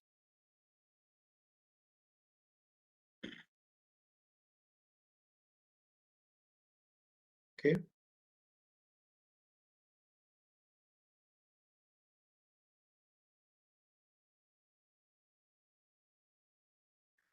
Four years after my graduation, will it affect my selection? You need to justify why this gap was there, and you must have proper, documentary evidences if you're working somewhere or if you're, busy with some other venture of yours. Of course, if you are able to justify, if you are able to convince the interview panel that yes, you stand good chance for the selection. Process for applying. Can I add on to this point here? Yeah, please, Vidya, please. Yeah, because last batch we have seen quite a number of students who came with gaps, but there were proper documentary evidences, and placing them was not difficult. Like Yes. I'll give a beautiful example of Infosys, where Infosys has picked up students around 4 to 5 students who had gaps, and they had justified those gaps. There was a proper audit which happened. Infosys did a complete audit, and the documentary evidences that was provided by students were relevant, and then the students were hired with Infosys. So it completely, the kind of justification that you give in terms of your gap will make a lot of difference, whether it is getting admission at IMT Nagpur or getting placed to a decent organization. So please make sure that your documents are well documented. Thank you, Vidya. I will need your help in one more question. Before that, I will take this question. Process for applying through CMET. You can go to the website of IMT, and then there you can apply. If you have, since you have not, the CMET has still not happened, so no score candidate, you can apply under that category. And then once you will be, of course, will be taken through the entire process. But of course, if in case you are offered admission, that will be completely provisional, subject to fulfillment of score submission and fulfillment of your score submission requirements. So you can apply through CMAT, but you need to go to IMT Nagpur or IMT Ghaziabad website. Shreya Sood is asking, how is placement different for freshers versus experienced candidates? Vidya, I need your help on this. Okay, so I'll tell you, we keep our students who are with experience, we keep a lateral brochure separately. The companies are the same. We approach them together, and we then position our work ex students separately in case we can negotiate on the compensations. So basically, the company remains the same for both freshers as well as work experience. The only difference that happens is we position our work experience students separately in terms of negotiating with the companies for compensations. So that's the only difference. But the companies that come for both freshers and experience remain the same. Thank you, Vidya. Priya is saying that REST queries are now more about profile-based selection only. So that's all from IMT Nagpur. Let me thank Professor Anil Kumar, Ms. Vidya, and my two lovely students, but now alumni of IMT Nagpur, Anand and Tanvi. Thank you very much for being here and talking to these participants. Thank you so much. Thank you so much for this opportunity. Thank you. Bye-bye. Thank you. Thanks a lot. Bye-bye. Bye. Yeah. So let me now invite Professor Pranali, my colleague and admission chair from IMT Ghaziabad. She will now be talking to you about IMT Ghaziabad details. Over to you. Thank you very much. Thank you, Professor Pavan Jain. And it was a very informative and insightful session. And so we'll take it forward now, and welcome to all the participants and the eminent panelists of today. So let me welcome my co-panelists, and thank you for being here on a weekend. I would say it's a Sunday, it's a holiday, but still all of you could make it here. And I have with me Dr. Rakesh Gupta. So Dr. Rakesh Gupta is our program chair, and he's a professor of strategy at IMT Ghaziabad. I have with me Dr. Sean Matthew. Dr. Sean Matthew is the program chair of dual country program, and he is professor marketing. My another co-panelist is my colleague, Dr. Harsimran Sandhu. Dr. Sandhu is professor finance, and he is chairing banking and financial services program. I have with me Dr. Renu Mishra. Dr. Renu Mishra is the head of placements. And my esteemed co-panelists are distinguished eminent alumni are Mr. Anurag Mathur and Ms. Pragyashri. Mr. Mathur is the head of institutional cross-selling at Aditya Birla Capital, and Ms. Pragyashri is the director of financial services, strategy and digital at PwC. So may I request all my co-panelists to kindly switch on the camera and just wave to all the participants and say a big hello to them. Mr. Mathur and Pragyashri. Pragya is already there. Okay. So I think Mr. Mathur will switch on his camera when this session will actually start, and when he will have a chance of talking about himself, his journey, etc. Similarly, Pragyashri will also discuss about her journey. So let me just quickly share the slides, share my screen and the slides. Just give me a second.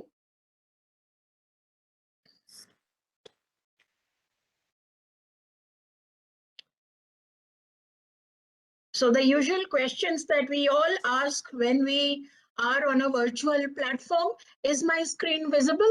Are the slides visible? Yes, they are. Yes, they are. Okay, yes, that's great. Yeah, thank you so much. Thank you. That motivates the speaker, you know. So, okay, so it's all about IMT Ghaziabad now.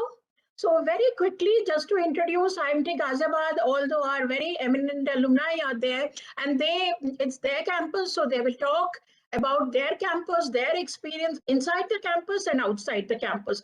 So I will not talk much about IMT Ghaziabad, but just to all of you know about it, there are lots of videos available on YouTube about IMT Ghaziabad. But still, I have to talk about our legacy. Like, we were established in 1980. So we are pretty old now, right? Pretty old, but dynamic because we are evolving. We are changing every time, every year, and we are adapting ourselves to the changes that are happening in the external environment. So we are pretty smart that way, I would say. And, you know, because we are 1980 established when very few B schools were there in the country. So we have our own advantage. You know, the kind of alumni we have.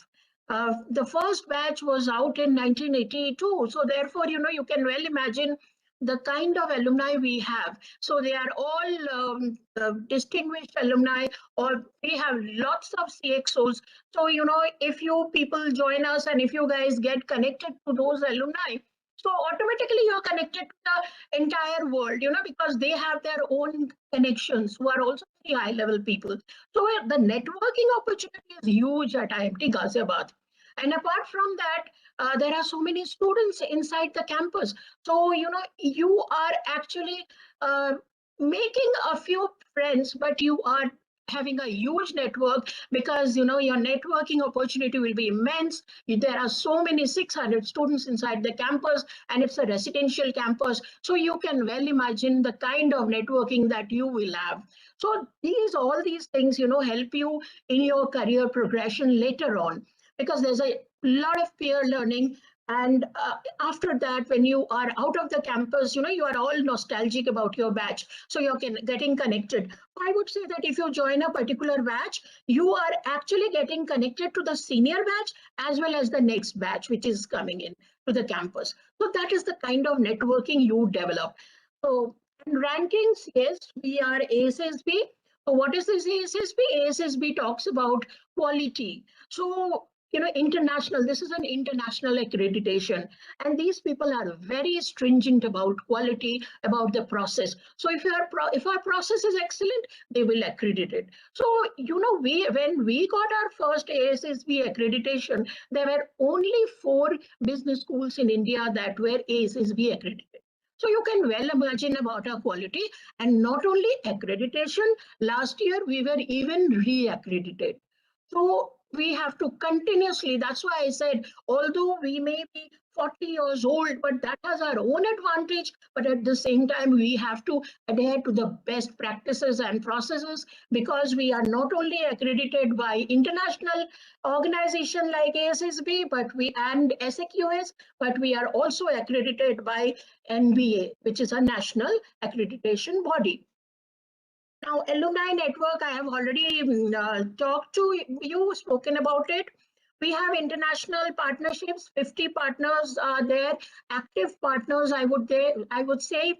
So students have got a lot of opportunity to visit them, and their students also come to our campus. You can just browse through our website and find out more about it.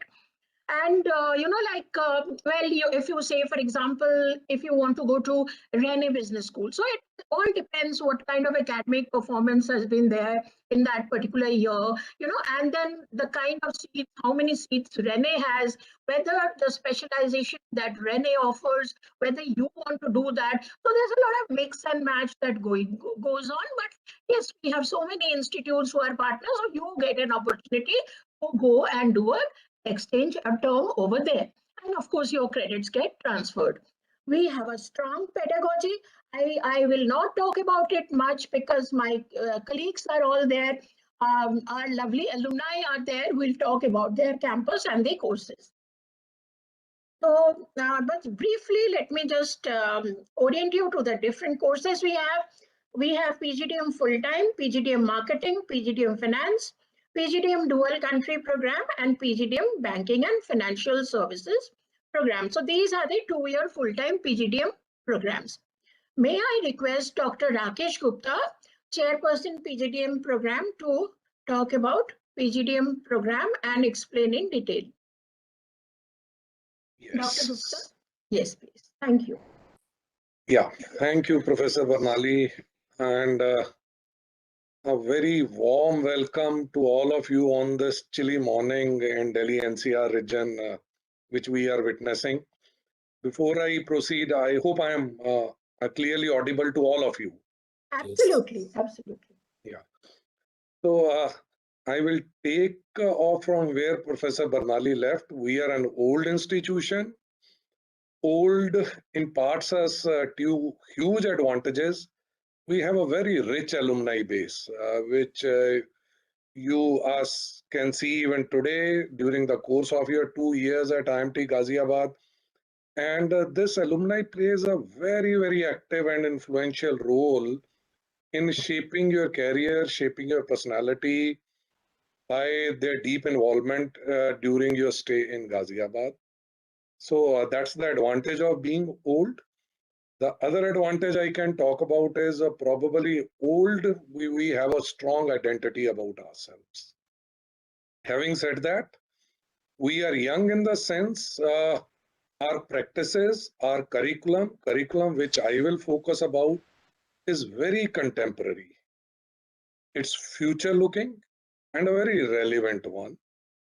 From now onwards, I will restrict my talk to 3 programs: PGDM full-time, PGDM marketing, and PGDM finance. These are the flagship programs of IMT Ghaziabad. 2 years program divided into 6 trimesters with a 10 to 12 week of summer internship in between. So that's how the entire program is structured.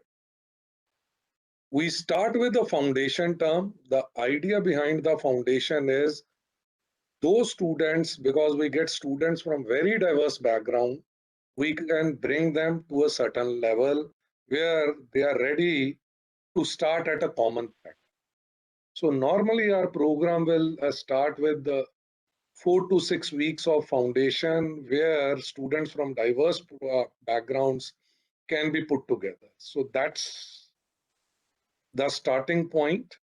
The highlights of our program, as you can look about, is we focus a lot on engagement, and that engagement come from 360-degree from all sides.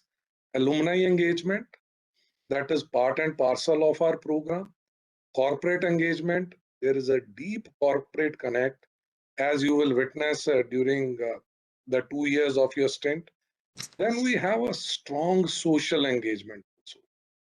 And the pillar of that social engagement is various societal projects, immersive courses like sustainability and social responsibility, as well as a lot of programs focused on sustainability related issues. And the fourth pillar of our engagement is the student engagement.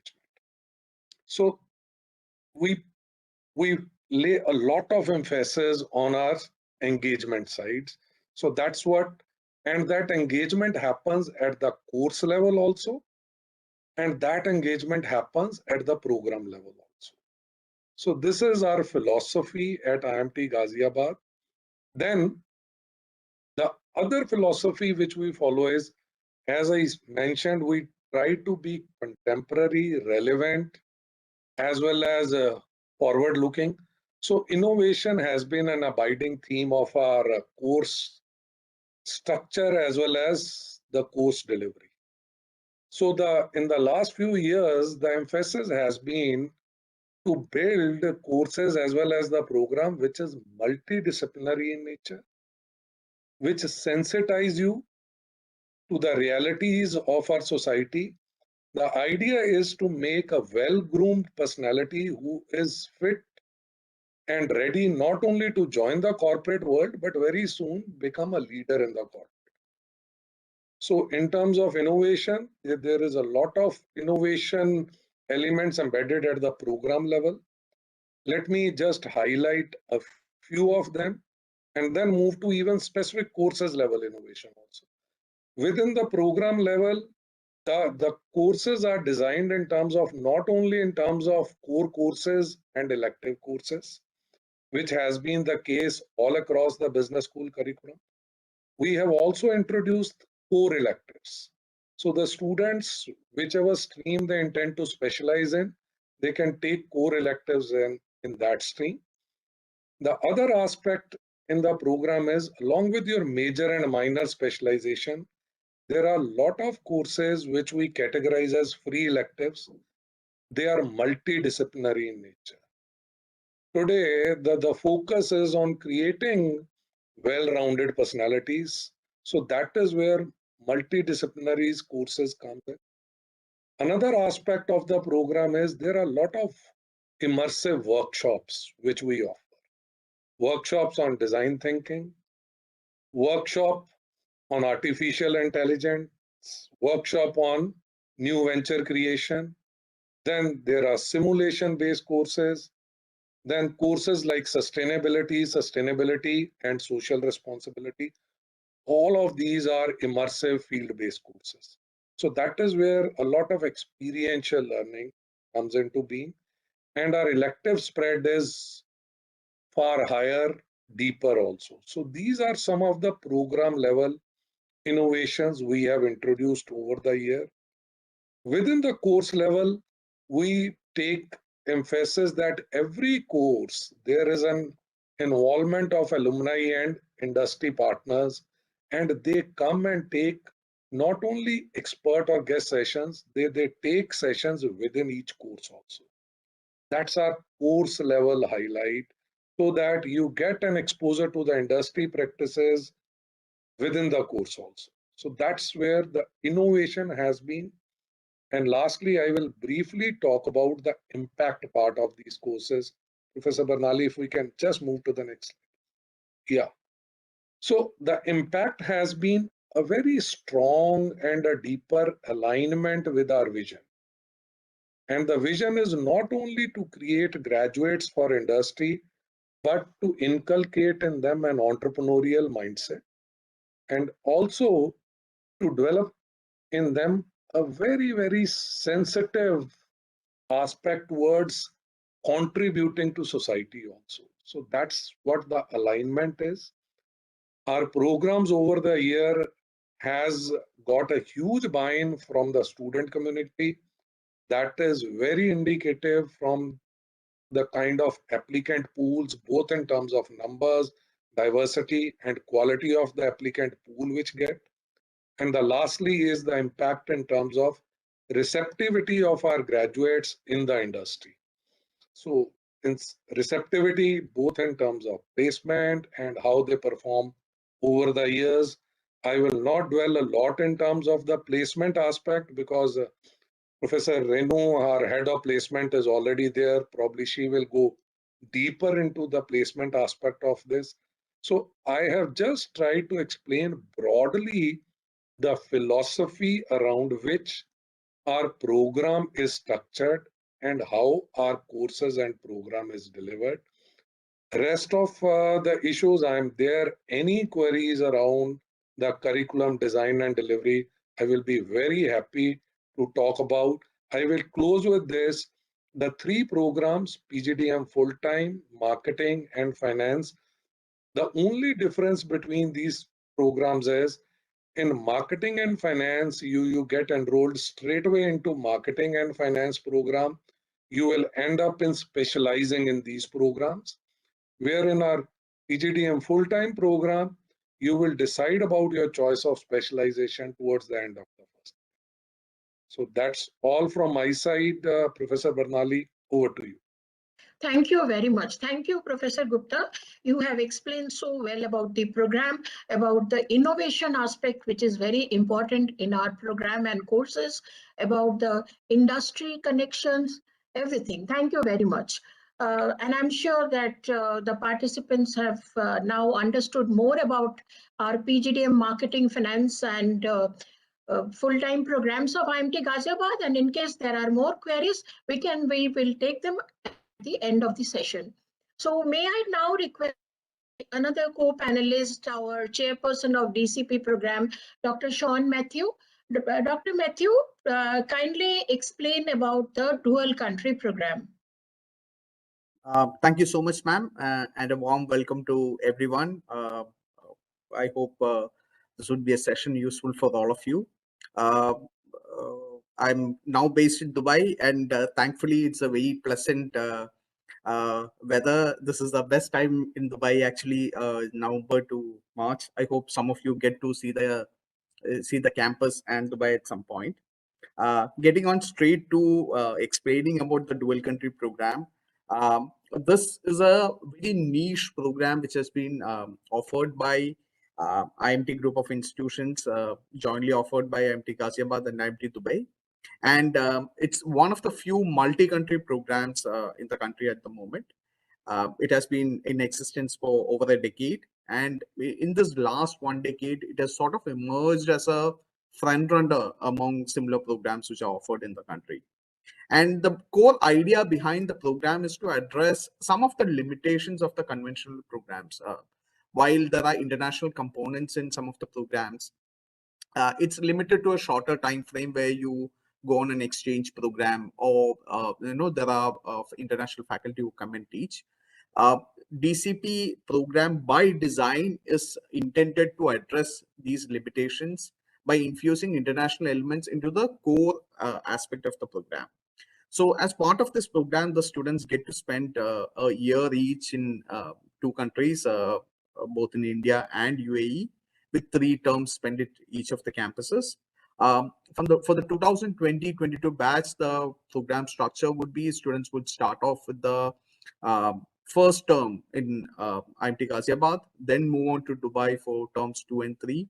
Then you will undertake summer internships, primarily focused in the Gulf region, and then continue with term 4 in Dubai, and then move on to Ghaziabad to term 5 and 6.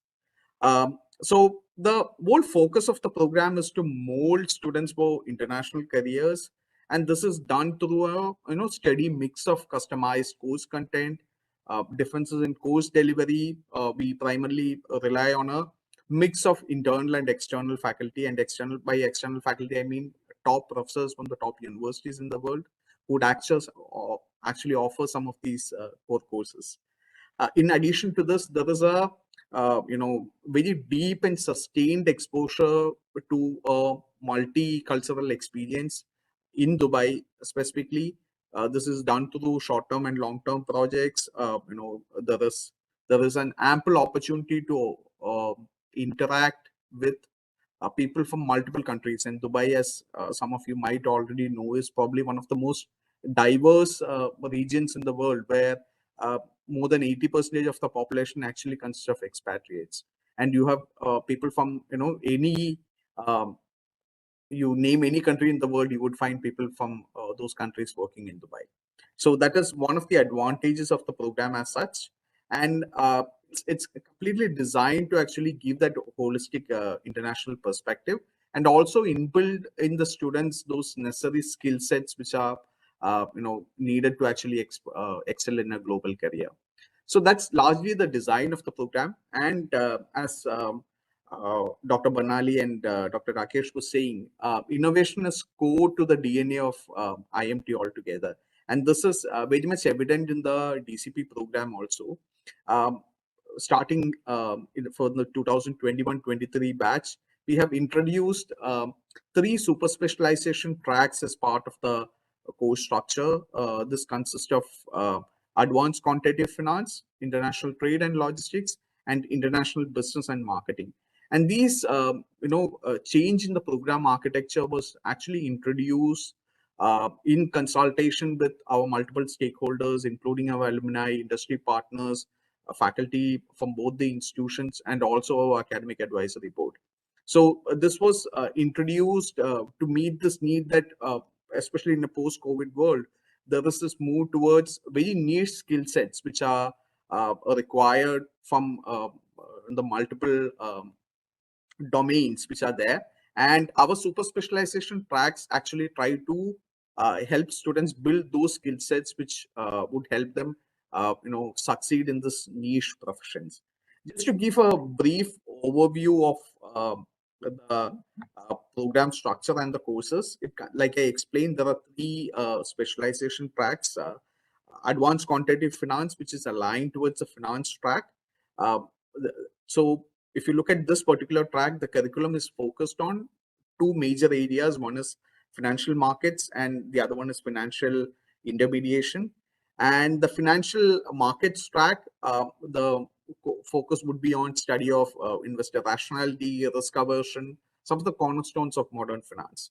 And this will actually lay the foundation for learning techniques like portfolio optimization, learning about multiple models like the capital asset pricing model, arbitrage model, Black-Scholes model.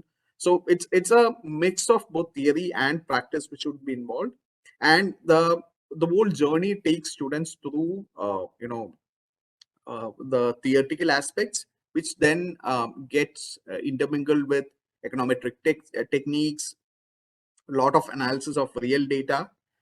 So that's mostly what the financial markets part is. The financial intermediation part focuses on banking. This includes shadow banking issues pertaining to risk management by institutions, asset liability management. And it will also introduce students to aspects like adverse selection, moral hazard in banking and the entire financial services and the insurance sector. And in addition to this, we also have courses in Islamic banking, which would help them better understand the nuances of the financial sector, specifically in the Middle East. So this is a area which has been very specifically designed for students to get exposed to the quantitative finance part. The second track, which is aligned to the operations management area, is aimed to meet this increasing need for supply chain professionals who have both the domain knowledge with the theoretical understanding of stuff, and also are able to apply it in practice. So this is one of the very few programs worldwide, if you look at it, which specifically looks at international trade and logistics from a very holistic perspective.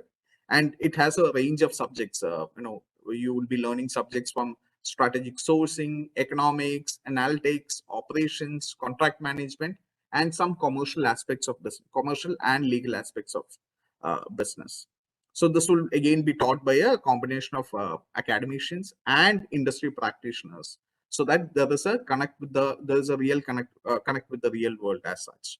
And one of the advantages for this particular track is that while in Dubai, this is actually a hub of operations with significant impact, well connected to Africa, Asia, and Europe.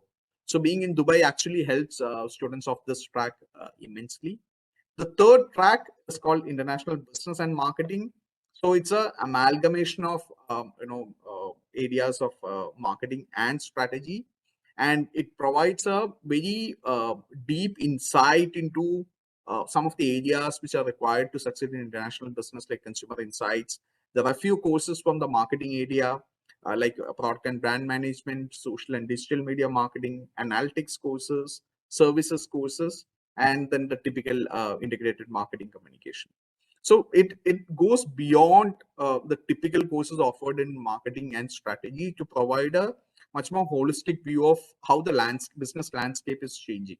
And we have introduced some cutting edge courses like technology enabled marketing, courses in international business and public policy, looking at hybrid organizations, looking at strategic alliances, and managing businesses in a global context. So this, this track will give you a very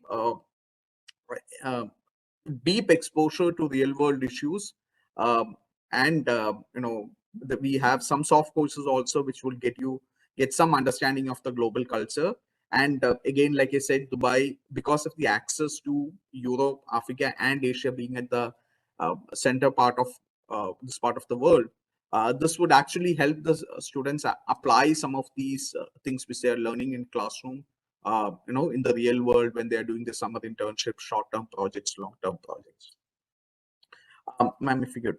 And just to highlight this thing, we have so if you can see the screen behind me, that's actually the IMT Dubai campus. That's one of the first campuses in the academic city here, and it's a very popular campus out here. We have multiple programs which are there, and the students would actually get to interact with people from different nationalities even on campus. Just to highlight some of the aspects which probably I would have already discussed, from a program perspective, we will look at it from the differentiation which we are hoping to bring with the dual country program is looked at from two perspectives. One is from the program perspective, the other is from the course perspective. From a program perspective, we are looking at a global orientation. We are hoping that you will get some exposure to the multicultural part, and we infuse some local elements into the program through regional practices. And there's a very application side. This is through multiple projects, both as formal part of the program where there are two industry related projects, and then you will get to work on several short-term and long-term projects. The focus here would be on leadership, ethical aspects of business, and to instill an entrepreneurial mindset for the students. In terms of the course differentiation factors, the three super specialization tracks which I already talked about, and this is actually customized both to include a global perspective as well as bring in some of the local practices through case studies, through industrial visits and all into the course part. Ma'am, can we move on to the next slide? Yeah. Just before I wrap up, two things which I would like to highlight as part of the program is, one, there is a significant component related to immersion here. This is through industry visits. We will visit both multinational organizations which are based in UAE and around. There are some visits to the local organization, including visits to port, warehouses, distribution centers. We'll be doing a lot of industry connect activities through industry conclaves, panel discussions, and guest lectures. And again, one of the highlights of this program would be the international internships which are there. So students from the 2022-24 batch would be undertaking their internships in Dubai, which probably would be one of the biggest highlights of this program. Other than that, please, we can check out the program details on the website. And if there are any questions, I would be glad to answer those. Thank you, Bernali. I hope I didn't go much beyond the allotted time. And No, fine, Sean. It was excellent. And now, all the participants have got a good idea about the importance of this program, which will give global exposure, as well as the students will have opportunity of learning in IMT Ghaziabad, and they will get the advantage of studying in UAE and getting an option to do summer placements in GCC region, as well as get global placements. That was wonderful. That was really wonderful, Dr. Sean. So now I invite my co-panelist and my colleague, Dr. Harsimran Sandhu. So Professor Sandhu is the chairperson of PGDM Banking and Financial Services Program. Professor Sandhu, could you please take it forward? Yes, I'm audible, Professor Bernali? Yeah, if you could increase the volume a little bit, it will be good. I'm audible? Yeah. Yeah, okay, perfect. So let me first welcome you to this webinar. An obvious question that may come to your mind, that why we need a special course on banking and financial services at IMT Ghaziabad. That's the first obvious question. I think I have two pillars to this need. One, the first pillar being that the banking and financial services hold the largest weightage on the Nifty index, which is 38%. It is one of the fastest growing sectors in the Indian economy, and it requires a very specialized level of manpower requirement. So these are the three basic nuances why we thought to float a separate this thing. If you look at, I just want to compare it with PGDM Finance. A lot of students would like to compare with PGDM Finance. PGDM Finance includes all the areas of larger areas of corporate finance, but doesn't leave out very essential banking and financial services. If you look at it from all the placement reports of all the premier institutes in the country, banking and financial services has the largest chunk of the companies coming to the campuses. And that's why the genesis of this course, we thought that would help the industry as well as the students to give a very specific nuance to the sector. So I just want to talk about the course objective. The course objective is very singular in this case, industry ready day one. So I just want to be very specific on this. When I'm saying this industry ready day one, that means that the candidate would not require any further training required, and he will be able to perform in the industry on day one basis. That's something which I want to be really driving this fact for the program. And second, I think global experience is very, very important in this program.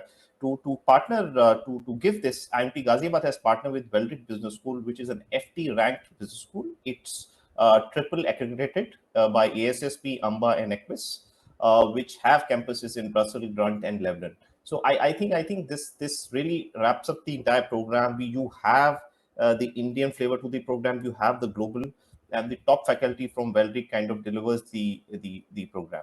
In terms of course delivery, 40% of the course is delivered by a Weldrick faculty, which is Weldrick Business School. These are world-class faculty across the world, which come down to Ghaziabad to deliver the courses at IMT Ghaziabad. This thing. Second, I think second aspect to the course is the fact that we have a boot camp that is scheduled in Brussels and London for 2 weeks, where students are encouraged to take 2 electives, and they're also exposed to some of the best run European banks and financial institutions. So that's something which gives a very practical exposure, global exposure to the students, which I think is extremely important in the banking and financial services world. So that's the whole idea. And second, I think the course also leverage on the 12,000 alumni of IMT Ghaziabad, and 3 out of 3 who are CXO, holding CXO level positions in different companies located in India and abroad. So I think we kind of create an overall ecosystem that really helps us to place the students in the right companies, providing the right inputs that are provided via this course. So the next slide. Yeah. Let me come to the course design. So course design is very thoughtfully looked at. It's a very digital blend of core banking, financial services, and fintech courses. You do understand that at this point of time, all the aspects of the business are disrupted by technology. And I think financial technology is being disrupted in all the areas, I would say. So I think what we have done is the student starts with the core management subjects, moving on to specialized subjects in banking and financial services, which includes risk management, business valuation, corporate finance, specific banking courses, risk in banks, all are explained in detail, along with the guest lectures from the industry, so that students overall gets a full flavor of the full banking and financial services. And the last section remains to be the impact of the fintech on all the sectors of the bank. So each banking problem is looked at how fintech is changing that aspect of a bank. So in terms of payments, in terms of wealth management, in terms of any other thing which a bank provides, we look at from a lens that how technology is disrupting that particular sector in banking. So it really tells you that, and we also explain the students that how the cycles are getting shortened for disruption. So, the earlier cycles were a little longer in disruption. Then the disruption cycles for a bank, for payments, it looks like less than 5 years to disrupt to that cycle. And for wealth management also, the disruption is less than 3 years, I would say, if you look at robo-advisory and all this stuff. I think it's very interesting to kind of understand where we stand. So I think students are exposed to all these aspects from that aspect. Third, I just want to talk about the class diversity. I think we have a very good mix of gender, 86 male and 14% female. We try to increase the female ratio, so it becomes a very good mix of the mix. Second is the work experience. 34% of the class comes with prior experience to 1 to 3 years, and 64 and 33 respectively comes with engineering, commerce background. So I think a lot of peer-to-peer learning happens within the class. So you have certain learnings from the faculty, which is very important. But I think peer-to-peer learning is very important, and the enhancement of peer-to-peer learning really happens when you have a very healthy mix of both the experience and the non-experience, I would say. And the last point, I just want to make it very specific, that what kind of candidates we're looking. We're looking for candidates who want to look at, we want to build up long-term careers in banking and financial services, who want to take on leadership positions in banking and financial services. I think the course has been well taken by the companies who come to the campus. They want to hire specifically for this sector. This sector commands a premium in the market above all the other sectors, I would say. You can go through all the reports that are available. So more and more, as the chairperson for PGDM BFS, I would like to welcome you to join the program, and would like to answer any specific questions you have about the program. Thank you. Thank you, Professor Sandhu. I'm sure that participants will have a couple of questions. We'll address them all at the end of the session. And so like now you are more or less acquainted with all our programs, our PGDM 2-year full-time program, marketing finance program, PGDM dual country program, and PGDM PFS program. So now you have, you have been introduced to the chairpersons of the program. So let us talk of the faculty of IMT Ghaziabad. The programs are successful. Our students are placed well in the industry because of a lot of handholding that is being done by our IMT Ghaziabad faculty. What do I talk about my own colleagues? You can browse through the website and find out. But our faculty are extremely learned. They are about, 80% of them have PhDs. They have a perfect blend of industry and academic experience. They are PhDs from, say, IIMs, IITs, and in India, and from universities in India, abroad, prominent in universities. For example, Professor Rakesh Gupta, he's a PhD from FMS. FMS Delhi University. Dr. Sean is an FPM, is a PhD from IIM Ahmedabad. Dr. Sandhu is a PhD from IIM. Again, Dr. Sandhu, Dr. Harsimran Sandhu, the chairperson of Banking and Financial Services program, has spent 18 years in the banking and financial services industry, and he was in the leadership team of Standard Chartered Bank before he's joined us. Our institute is led by Dr. Vishal Talwar. Dr. Vishal Talwar himself is a PhD from UK, has immense experience of handling very prominent, heading very prominent B schools. Our Dean, Dr. Amit Sareen, again, is an alumnus of FMS Delhi University. So, and apart from that, I've got colleagues who publish in the best of journals with high impact factors, A-star, A category journals. They do a lot of consultancy projects. Our faculty also do a lot of training programs, and we have the best of clients. And, all these actually make the programs better because they come back and they deliver the same in the classroom. So they share their industry experience, their immense experience inside the classroom. We have a perfect blend of young faculty as well as faculty who are senior in age. So that is the kind of, but you can have more knowledge because the session has very limited time. So you can have more knowledge once you browse to our website. Thank you, Professor Harsimran Sandhu. Professor Sandhu, are you there? Yes, Professor Bali, I'm there. I'm there. Yeah, just a question that is coming to my mind because a lot of participants ask these questions. Suppose a student wants to pursue in a career in banking and financial services. Should the student opt for finance or should the student opt for BFS? And when should the student opt for finance? In fact, I would request Professor Rakesh Gupta also to throw some light on this. So, Professor Barali, I think it's a very relevant question. I want to be very specific on this. If the student is looking to start his career specifically in banking and financial services, definitely he should opt for BFS program.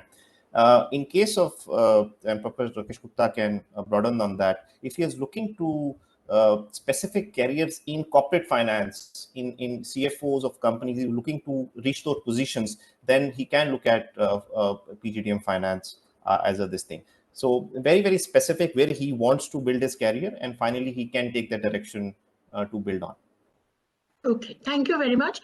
Professor Rakesh Gupta, would you like to add on to something in this? Yeah, I think PGDM finance. Yeah, Professor Harsimran has already explained it well. Yeah. BFS is a very, very sectoral specific. So if the focus is to join a few sectors of our industry, banking and financial services, that is where this program was carved out because the need was felt in that direction. Whereas PGDM finance is broad in scope. If you are looking at careers in finance across spectrum of industries, that's where this program, PGDM finance, is aimed at. So I think that's a distinction between these two programs. So there is hardly any overlap in this. I think keeping the requirements of the industry over a period of time, that's how these programs work out.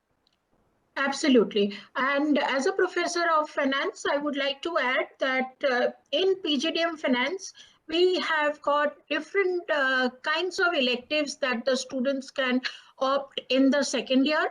And in fact, in banking, some of the electives are taught as core subjects in the first year itself. But yes, we have common subjects like fintech. Fintech is there in both BFS as well as finance. And apart from that, analytics is everywhere. Analytics is in all programs, in all courses. It is in the blood of IMT Ghaziabad. So finance subjects, yes, some of these subjects like accounting, accounting, and then corporate finance, etc., will be taught in both banking as well as our PGDM finance courses. But yes, if you want to know more about banking and financial services, you want to have a career in that, like Professor Sandhu has mentioned, then in that case, I think it's PGDM BFS will be a very good choice. So I think we'll interact more when we have our head of placements, Dr. Renu Mishra. I think she can also throw some light from a career progression point of view and placements point of view when it comes to PGDM finance vis-a-vis PGDM banking and financial services program. So Dr. Renu, now I invite you to explain and talk about the placements at IMT Ghaziabad. Thank you, Dr. Barnali. Good afternoon to all of you. I know that my colleagues have told you a lot about what programs are offered and how they are delivered and what you will gain out of it. You would also be wanting to know that what would be the output. However, I would rather make a caveat over here that your 2-year journey, what you do in between, how you take forward the learning which is being imparted, will influence the kind and quality of the opportunity and the placement you get. So the 2 years which you are spending, that's very, very important. Whatever is being taught, the way it is being taught and the way it is being parted, that's very, very important for you to take it seriously. That will influence the output part of it. Now, the current slide would show a lot of positive figures, etc., CTC, highest CTC, which all of you would want to know, and what it has been. However, the output which you are seeing on the screen has a lot of effort which goes on at the background. Now, as far as the placement support or the placement office is concerned, it comprises of staff members and a very strong student body, which is a placement committee, which is a 40-member committee comprising of seniors and juniors. And again, a lot of students who join the B school vie for being part of the committee. So that placement is partly driven by students. And there is a very strong staff member who supports or rather leads that part of it. Now, if I talk about what do we do throughout the year, we have, I can cluster it into 3 buckets. One is the training part of it, one is the engagement part of it, and the third one is the placement part of it. Now, first I'll talk about the engagement part of it. All the program chairs have talked about that there is a very regular engagement with the industry and the corporate during the curriculum delivery. And as part of the placements also, there is a very conscious effort in engaging with the industry so that you are better equipped when you are going out of complete the program and going out in the industry. Now, engagements, the companies or the organizations, we engage with them at various levels. Now, when we say various levels, there can be senior corporates and alumni who might come down and interact with you. In the last 2 years, physical interaction has been in the form of virtual, which has also given an opportunity to reach out to our corporate partners who are not just based in and around NCR. So across the globe, we have engaged with people across. So that also has been a positive outcome of the virtual world which we have. So the senior leaders might talk about their journey, and they might give you insight what you should do and how to reach that goal. Then we might have people at the middle level and as well as the junior level, people from the industry who might come and talk to you about what exactly how do you utilize the 2 years for you to achieve that short-term goal, maybe get a job in a particular sector, get a job in a particular specialization, etc. So they might talk to you and give you inputs in that area. Then the other part of engagement is we give you exposure to do a lot of things with the industry. Now, they can be in the form of short-term projects. So these projects can vary from 15 days to a month or so, where you, along with your academics, are doing those live projects and delivering that, so that you are getting exposure at that point in time itself. Other part is a lot of companies have B-school competitions and competitions which they throw, case study competition which they throw to the students, and the students participate in that. And the outcome may be in the form of a pre-placement offer or a pre-placement interview. So that also is an exposure which the students get as far as engagement is concerned. Now, the other part, the other outcome is the summer internship and the final placement. The summer internship is part of the curriculum for all the 2-year programs, and you generally do it in the month of April, May, June. And we reach out to organizations and get projects which are relevant and aligned to the curriculum. And you get an opportunity to work in those organizations for a period of 2 months with definite deliverables which are there, and you are evaluated on that.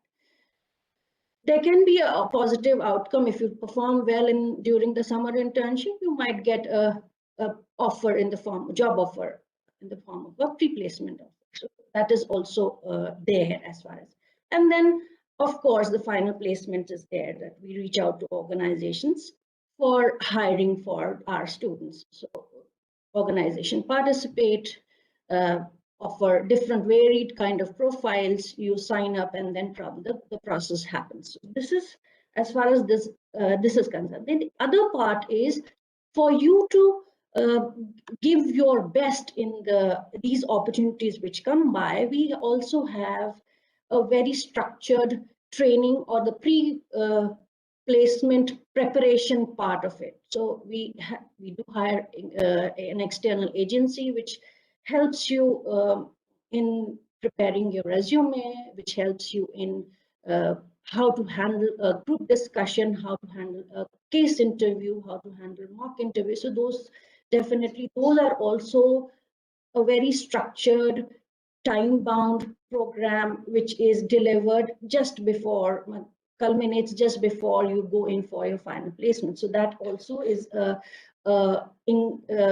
offering or support which the institute has. Apart from all this, since we have a very huge alumni base, we have regular interactions with the alumni through the alumni committee, where they come and talk to you about how did they do when they were on campus, or how did they crack the interview, how do you utilize your 2 years so that you are able to achieve your career goal and whatever goals you have post that. So that is something which is the offering or the support the institute gives you for you to achieve your career goal post the program is complete. And as far as, again, last year was a difficult year. However, we were able to place the whole batch. This year has been phenomenal. We were able to place the whole batch within a span of 17 days with varied sectors participating. Dr. Banali, can we have the next slide so that they have a look at, again. Dr. Renu, I have a question. It says, yes, please. Average, 23% hike in average salary. So yes. It means something like almost 3 lakh rupees. Yes. So if I look at 2021, it was a difficult year because it was a COVID year. So the last 2021 average salary was somewhere around 12.42, and this year we were able to get 15.28. So we had a lot of participation from organization, and again the organizations also which participated picked up in a large number of students, performed well, they were better prepared, and again the numbers, because the market was a little better than the COVID year. So I think we were able to achieve that, and maybe the kind of relationship which we have, because we built a relationship over the years, I think we will be able to do it next year as well. Absolutely. Yeah. So again, if you look at again the kind of sectors, BFSI and technology, IT, ITS is the highest recruiter which has been there. Apart from that, FMCG, etc. So there were a lot of new companies which participated this year, which were like a Morgan Stanley or a BCG or RCGM, etc. They participated for the first time this year because again the students have been performing really well in international and national competitions, and their visibility is there. So again, that talks about how much effort you put in and the quality of students here, which are there at IMT Ghaziabad, and the learning which you have during the years. Again, the organizations also want to look at you and hire you. So definitely your what you do during those 2 years and how you do and how you utilize definitely bears fruit as far as your career also is concerned. So that is from my side. Any question, any specific questions, I would be more than happy to take it. Thank you, Dr. Pranali, over to you. Thank you. Thank you, Dr. Renu. Very well explained. And I'm sure there will be a lot of questions on placements, and we'll handle them towards the end of the session. Sure, sure. Now may I request our alumni, both the alumni of today's session, Mr. Anurag Mathur and Ms. Pragyashri. So, Mr. Mathur, I hope you are there. Yes, very much. Can you hear me? Yes, absolutely. Very, very lively voice. Thank you. Thank you, Mr. Mathur. And so Mr. Mathur is the head of institutional cross-sell at Aditya Birla Capital. And he has spent good amount of years in a merchant banking company. And he has been in Birla Group since 2001. I've just jotted down 3 points because I know he'll talk about his experience inside the campus and outside the campus. And Mr. Anurag, I also want you to talk about how your nightlife was inside the campus. I mean to say, hanging around in the campus and in cafe, and then that Nestle coffee shop, and also how many hours did you sleep? That also I want you to inform to the aspirants who want to join IMT Ghaziabad. All right. Over to you, Mr. Mathur. Thank you so much, ma'am. And basically, I will draw from a lot of things. But what was the most inspiring part for me in today's session? What I was thinking is, I wish I was on the other side, which is sitting with these students, then listening to the professors speak. Because the IMT that I'm seeing today is so exciting. It's so exciting, I can't tell you, especially when I'm listening to Professor Rakesh and Professor Sandhu. And Professor Sandhu, obviously, it comes from my space, which is the BFSI space where I've been. And I'm like, boy, why didn't we have something like this back in our day, So that's the kind of excitement with which I was following all these slides and the program and everything. So let me just start very quickly with my journey. And it's been quite a little, it's actually a very simple journey. So I started at CIFCO was the place where we got placed, from IMT 94. And that was a batch again where we had 100% placement. And for a back class of 94, it was the first class ever to get full 100, in fact, over 100% placement. So that's the kind of strength of the batch that we were talking about. We had a pretty good mix of people who had work experience even back then and people who had who were freshers. So CIFCO comes to campus in January 2003. January 1993. We have these interview sessions, and they asked me all sorts of questions about merchant banking, and it was my area of interest and equity research and blah blah blah. But when I joined them in May, the first thing they do is to give me something to proofread, and that was a prospectus, the prospectus that you file for IPOs. And I looked at my seniors. The interesting part was the CIFCO used to also had a history of hiring from IMT. Okay. So I looked at two of my seniors, my immediate senior and my super senior, both were from IMT and both were my bosses here at CIFCO. And that's a very interesting part of this whole thing. And they both looked, and I looked at them and I said, I mean, why me? They said, oh, you'll understand. And of course I did. So the idea is basically that, when you finish your MBA and you are all dreamy-eyed and, bushy-tailed and you want to make an impact on the world and you want to do everything, the corporate world says, hold on, we first need to see how smart you really are. So they'll start giving you really basic things to do. And that's what happened to me as well. Anyway, that career, we did a lot of good work there. So we used to do basically IPO placements. We used to do debt structuring for our clients. And we also used to sell fixed deposits and mutual funds, which then moved into my next career transition, which was basically being the center head for the Birla Mutual Fund at Bangalore. Post which I took over the responsibility of heading the state for them at Tamil Nadu. And then I moved into a completely different industry, which is insurance. And I headed the institutional business there for the East at Birla Sun Life Insurance. Moving then on 2008, which is about 14 years from the time of my graduation, to doing a national level role at Birla Sun Life Insurance, looking at a completely different term business called the group term business. And from then on, business development, and then from 2013 onwards into my current role at Aditya Birla Capital, which is the holding company across all the financial services companies that we have here, which is insurance, banking, lending, in health and insurance broking. So pretty much simple, pretty much straightforward as far as our journey is concerned. But I mean, these things you can find on my LinkedIn profile. But the point is not about my LinkedIn profile. The point is about what is my insight. You know, when I look at these things and I realize, and then I, you see, the whole BFSI world has been a very, very VUCA world even for our generation. You know, so when I joined CIFCO in 1994. Just to put things in perspective, Birla Mutual Fund was just about starting. And had you asked me this very simple question, where do you see yourself 5 years from now? There was no way I would have told you Birla Mutual Fund. But yet there is where I was, you know, 5 years later or 6 years later, actually. In 2001, similarly, when I joined Birla Mutual Fund, the life insurance space was just about starting in India. And 5 years later, and had you asked me then, again, the same answers, no way. But 5 years later, there I was leading and heading an enterprise. So in all my roles, just especially in the last 4 roles, the work that I've been doing has been, I've been either the first holder or the second holder of that role, you know, the one who came to build it and expand it. And where did I learn all these things from? How did I manage to be successful at whatever I was able to do? I think a lot of that goes to the grounding that we got at IMT. Okay.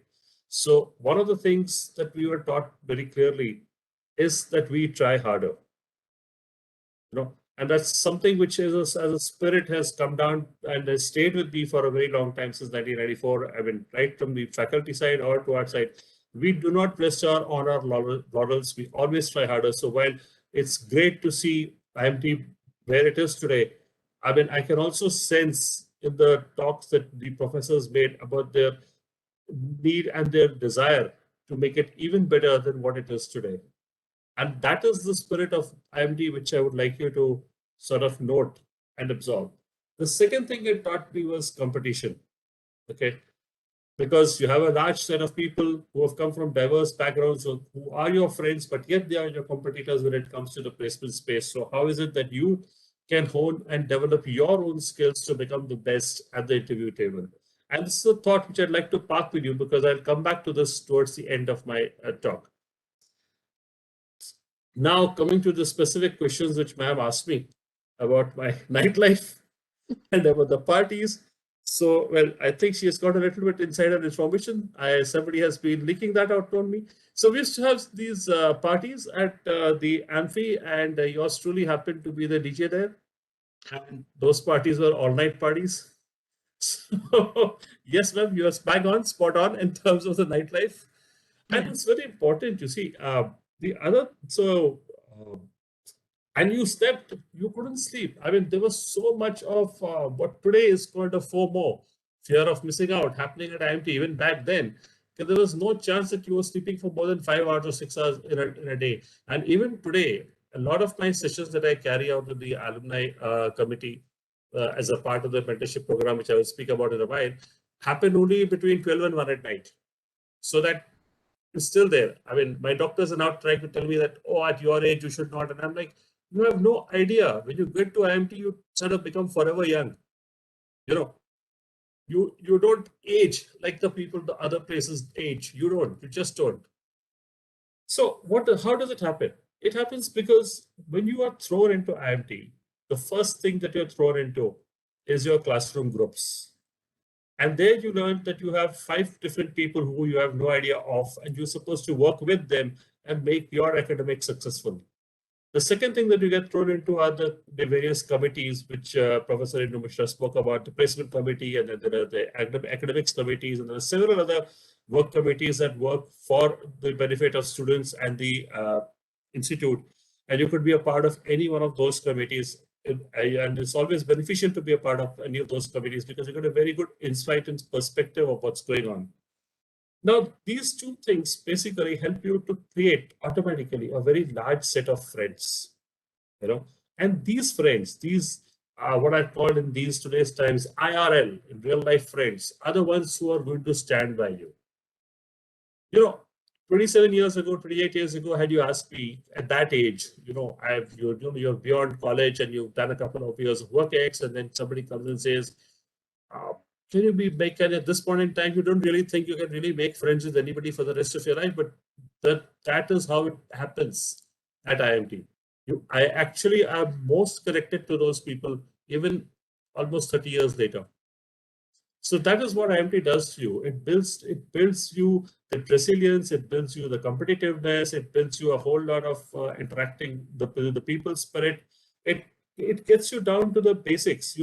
And people are very, very critical. People are very, very important, because the one critical insight I want to also share with you is, when you go to the corporates, how are you going to be measured? You're going to be measured on numbers, okay? But remember this, all your decisions are always going to be about people. So that grounding, that interaction that IMT can give you in terms of the 2 years that you spent there, in terms of dealing with different people, is also is a very critical facility that you should be focusing on, in addition to whatever you are doing in terms of your academics. And then last but not the least is the mentorship program that we run at IMT Ghaziabad, which we are planning to also incorporate across all the other institutions in the current year. So this is divided into 2 parts. One part, of course, which we have activated last year, is for the students, where you have a set of students and you have a set of mentors, and these mentors are from the huge IMT alumni network, which the professor spoke about. So the alumni network works very closely with the institute in terms of finding those mentors and then putting this program into action. What is this program supposed to do? In short, this program is essentially supposed to make you a better version of yourself.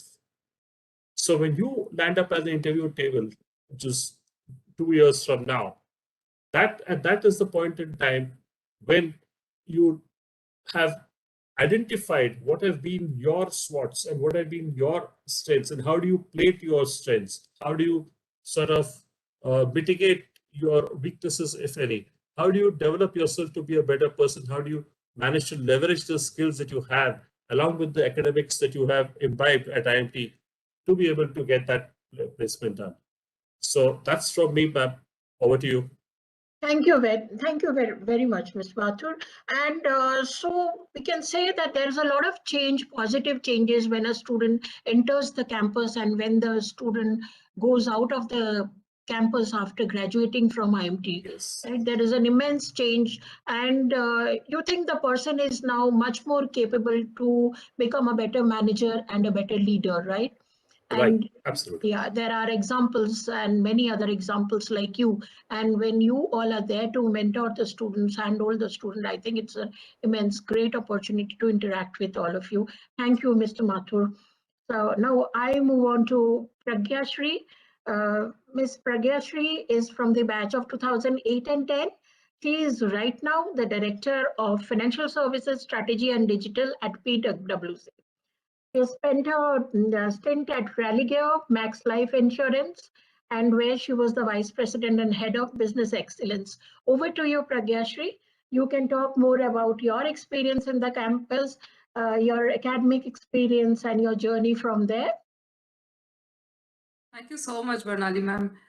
It's always a pleasure to come back to the IMT fraternity, because the formula I have in my head, and like Anurag sir, I'm an FS person. The formula is IMT Ghaziabad is a multiplicative factor. So whatever you've done, all the aspirants, whatever you've done till date, when you come into IMT Ghaziabad, either you take your X to 2X or 4X, and if you don't come, believe you me, it's either multiplied by 0 or 1. That's the degree of confidence I have in the institute, having spent 2 years myself, getting mentored by our alum, getting the right kind of exposure from the institute, the faculty. In fact, Barnali ma'am, I can't say this enough. You taught me accounting. So yeah, thank you so much. And you were a very good academically sound student. I remember, Pragya. You were one of the serious lots, right? I am glad you remember that, because like Anurag sir, I was also No, I partying remember your batch was very good, terrific batch. Yeah.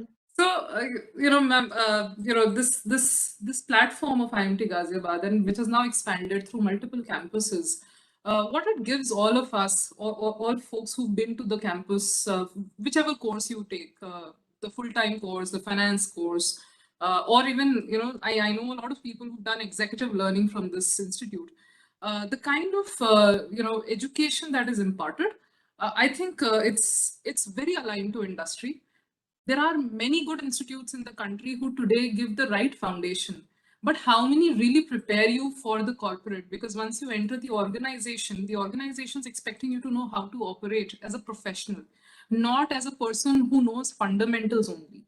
I think that is very, very strongly imparted at IMT Ghaziabad. I did my summer internship from IMT with GE. And I still remember at the end of the internship program, one of the faculty members who was mentoring me, despite me being part of the corporate at GE, visited my supervisor at GE for feedback. And my supervisor, who was not an IMT, he ended up remarking, what an institute. Not only have they sent such a wonderful candidate and student, the faculty takes such keen interest in the student getting aligned to the corporate.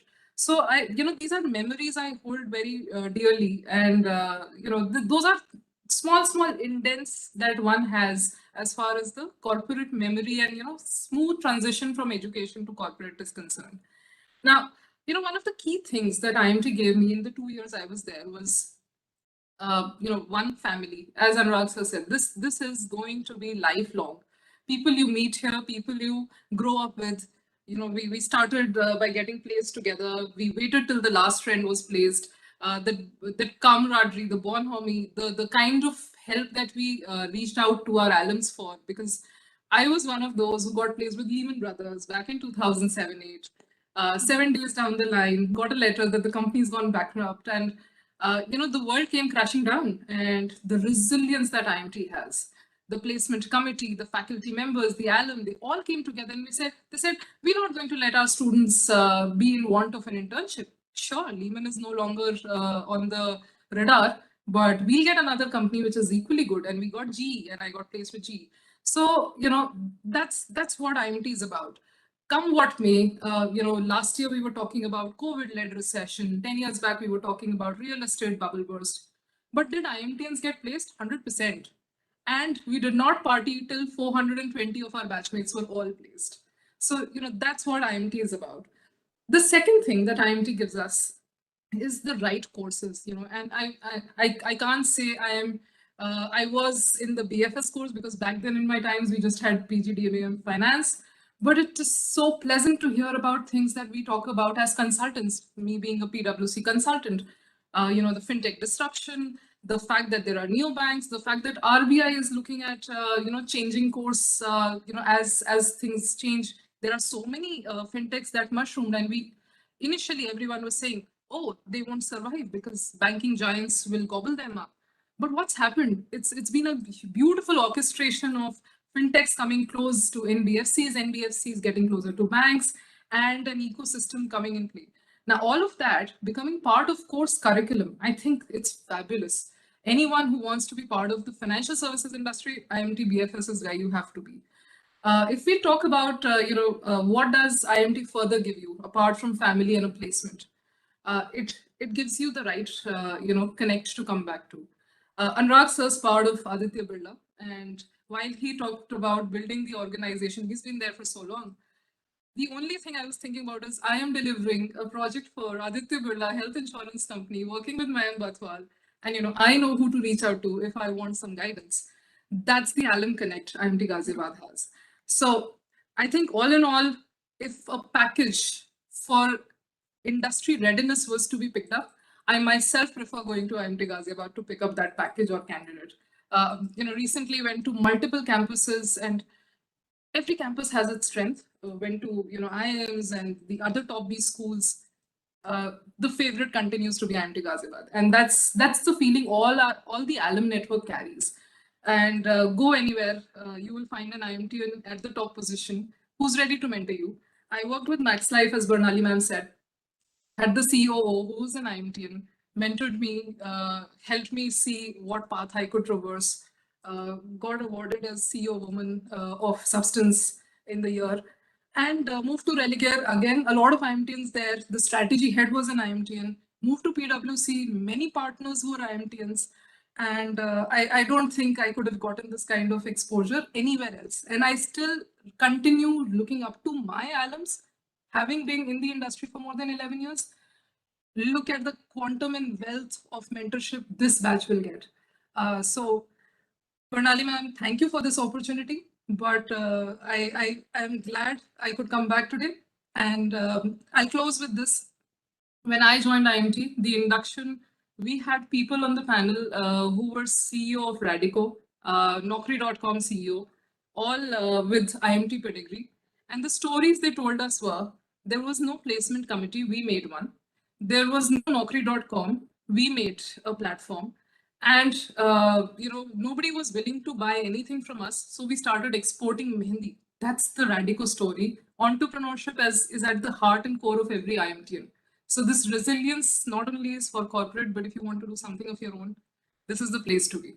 Thank you so much, ma'am, for this opportunity. Thank you. Thank you very much, Pragya and Anurag. I mean, I cannot thank you enough on behalf of IMT Ghaziabad and my colleagues, because you have taken, I had only requested you to be there for half an hour, but you are here throughout the session and have been waiting for so long. So I don't know how to thank you, that. I mean, If I may say so, if I may say so, ma'am, this is our home. You don't have to thank us. We're just home. I understand. And when you're home, you spend as much time as you can. So yeah, that's absolutely. It. Thank you very much. Because I still, as a faculty, because now I'm here, I have to thank you. But I know actually the institute belongs to the alums and the students. They are the major stakeholders, and they can only take it forward. We are only facilitator and just there to help whenever required.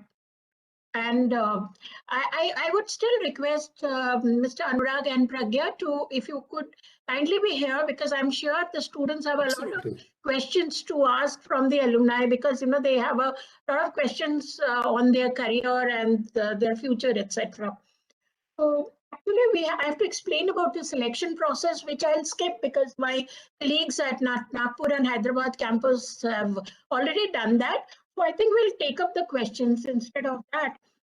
Let me just quickly unshare my slide. Yeah. So I think we can take up a few questions from the chat box. Okay. There are a lot of questions.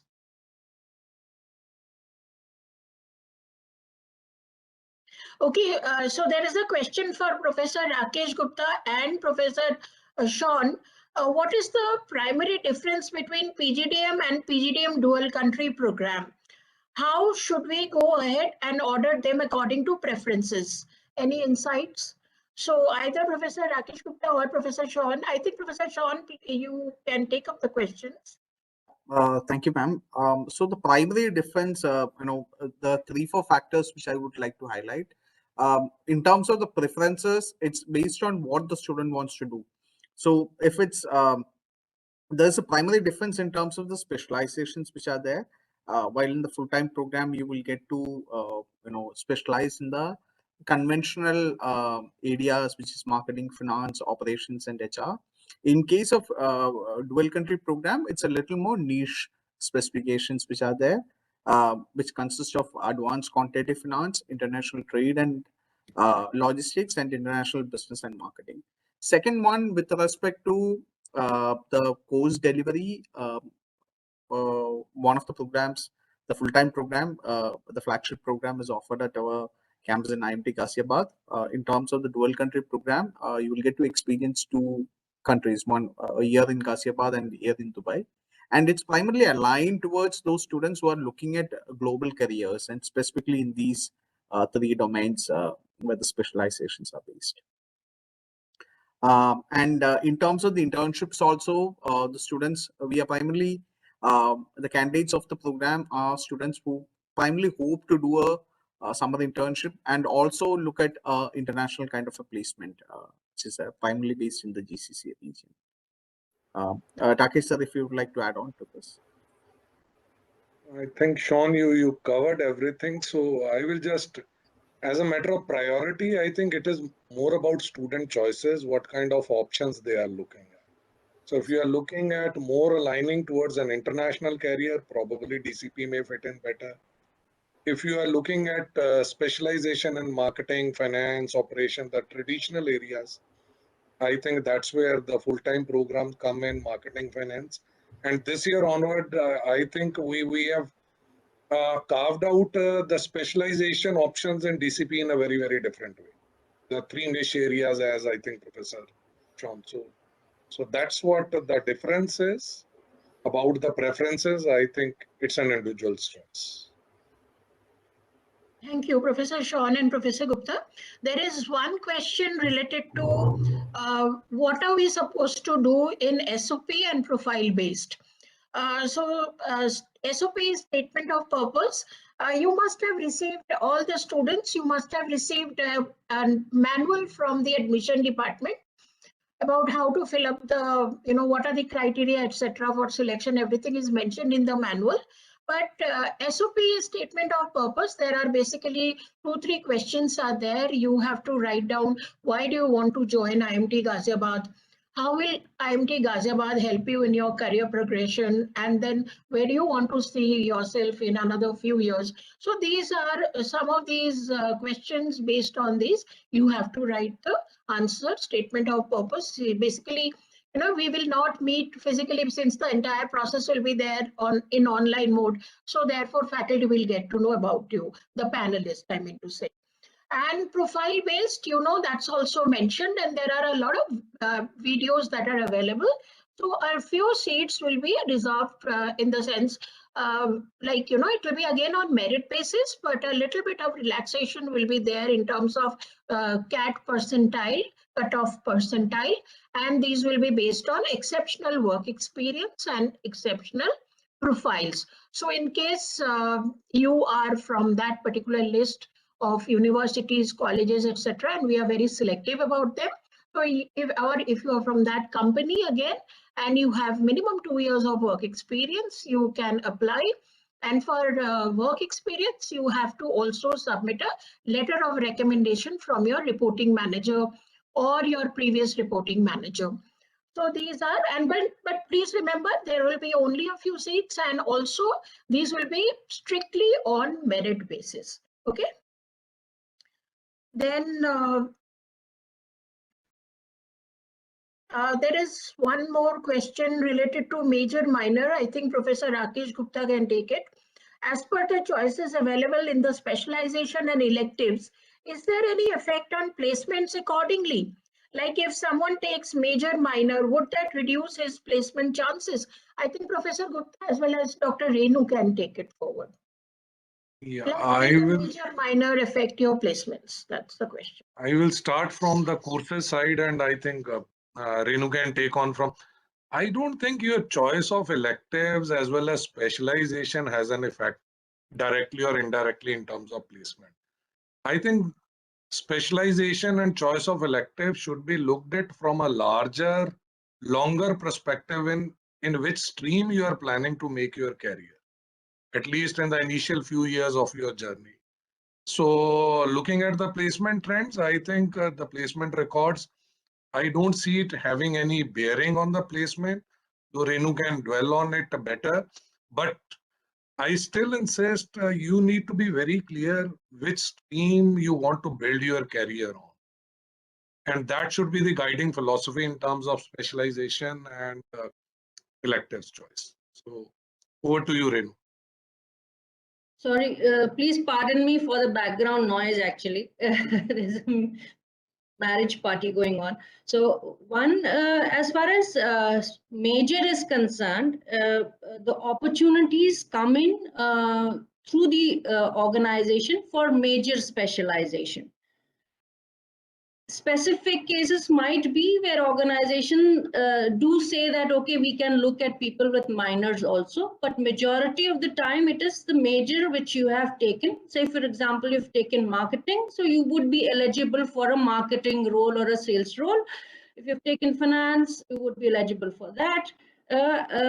So as far as specialization is concerned, then probably whatever you have chosen as your major specialization will also be your area of career. That is what is there.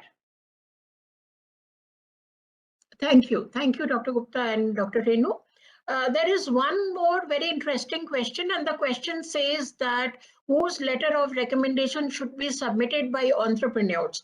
If you are an entrepreneur and you don't have a reporting manager, but first you have to show evidence that you are an entrepreneur. Is your company listed? Is your company earning revenues or just revenues? I'm not talking of profits or losses, but is it earning at least revenues? Is there a regular income and expense?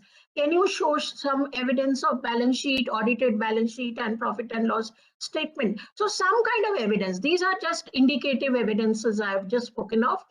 So if that is the case, if you are really an entrepreneur, your business is already doing well, or your business is at least, you have started your business, has been carrying on for a few years, then in that case, you may not have a reporting manager, but at least if you have a co-founder or something, you share that letter of recommendation. Otherwise, give us evidence to prove that you are actually an entrepreneur.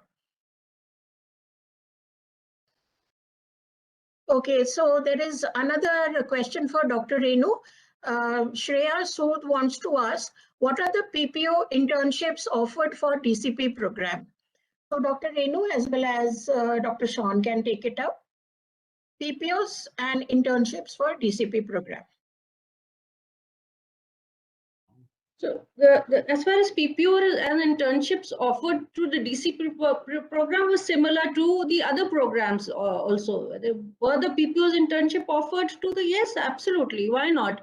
If you have done a good job during an internship and there is a policy of giving a pre-placement offer, every student across all programs is eligible for that. So definitely, yes, DCP students also did get PPOs.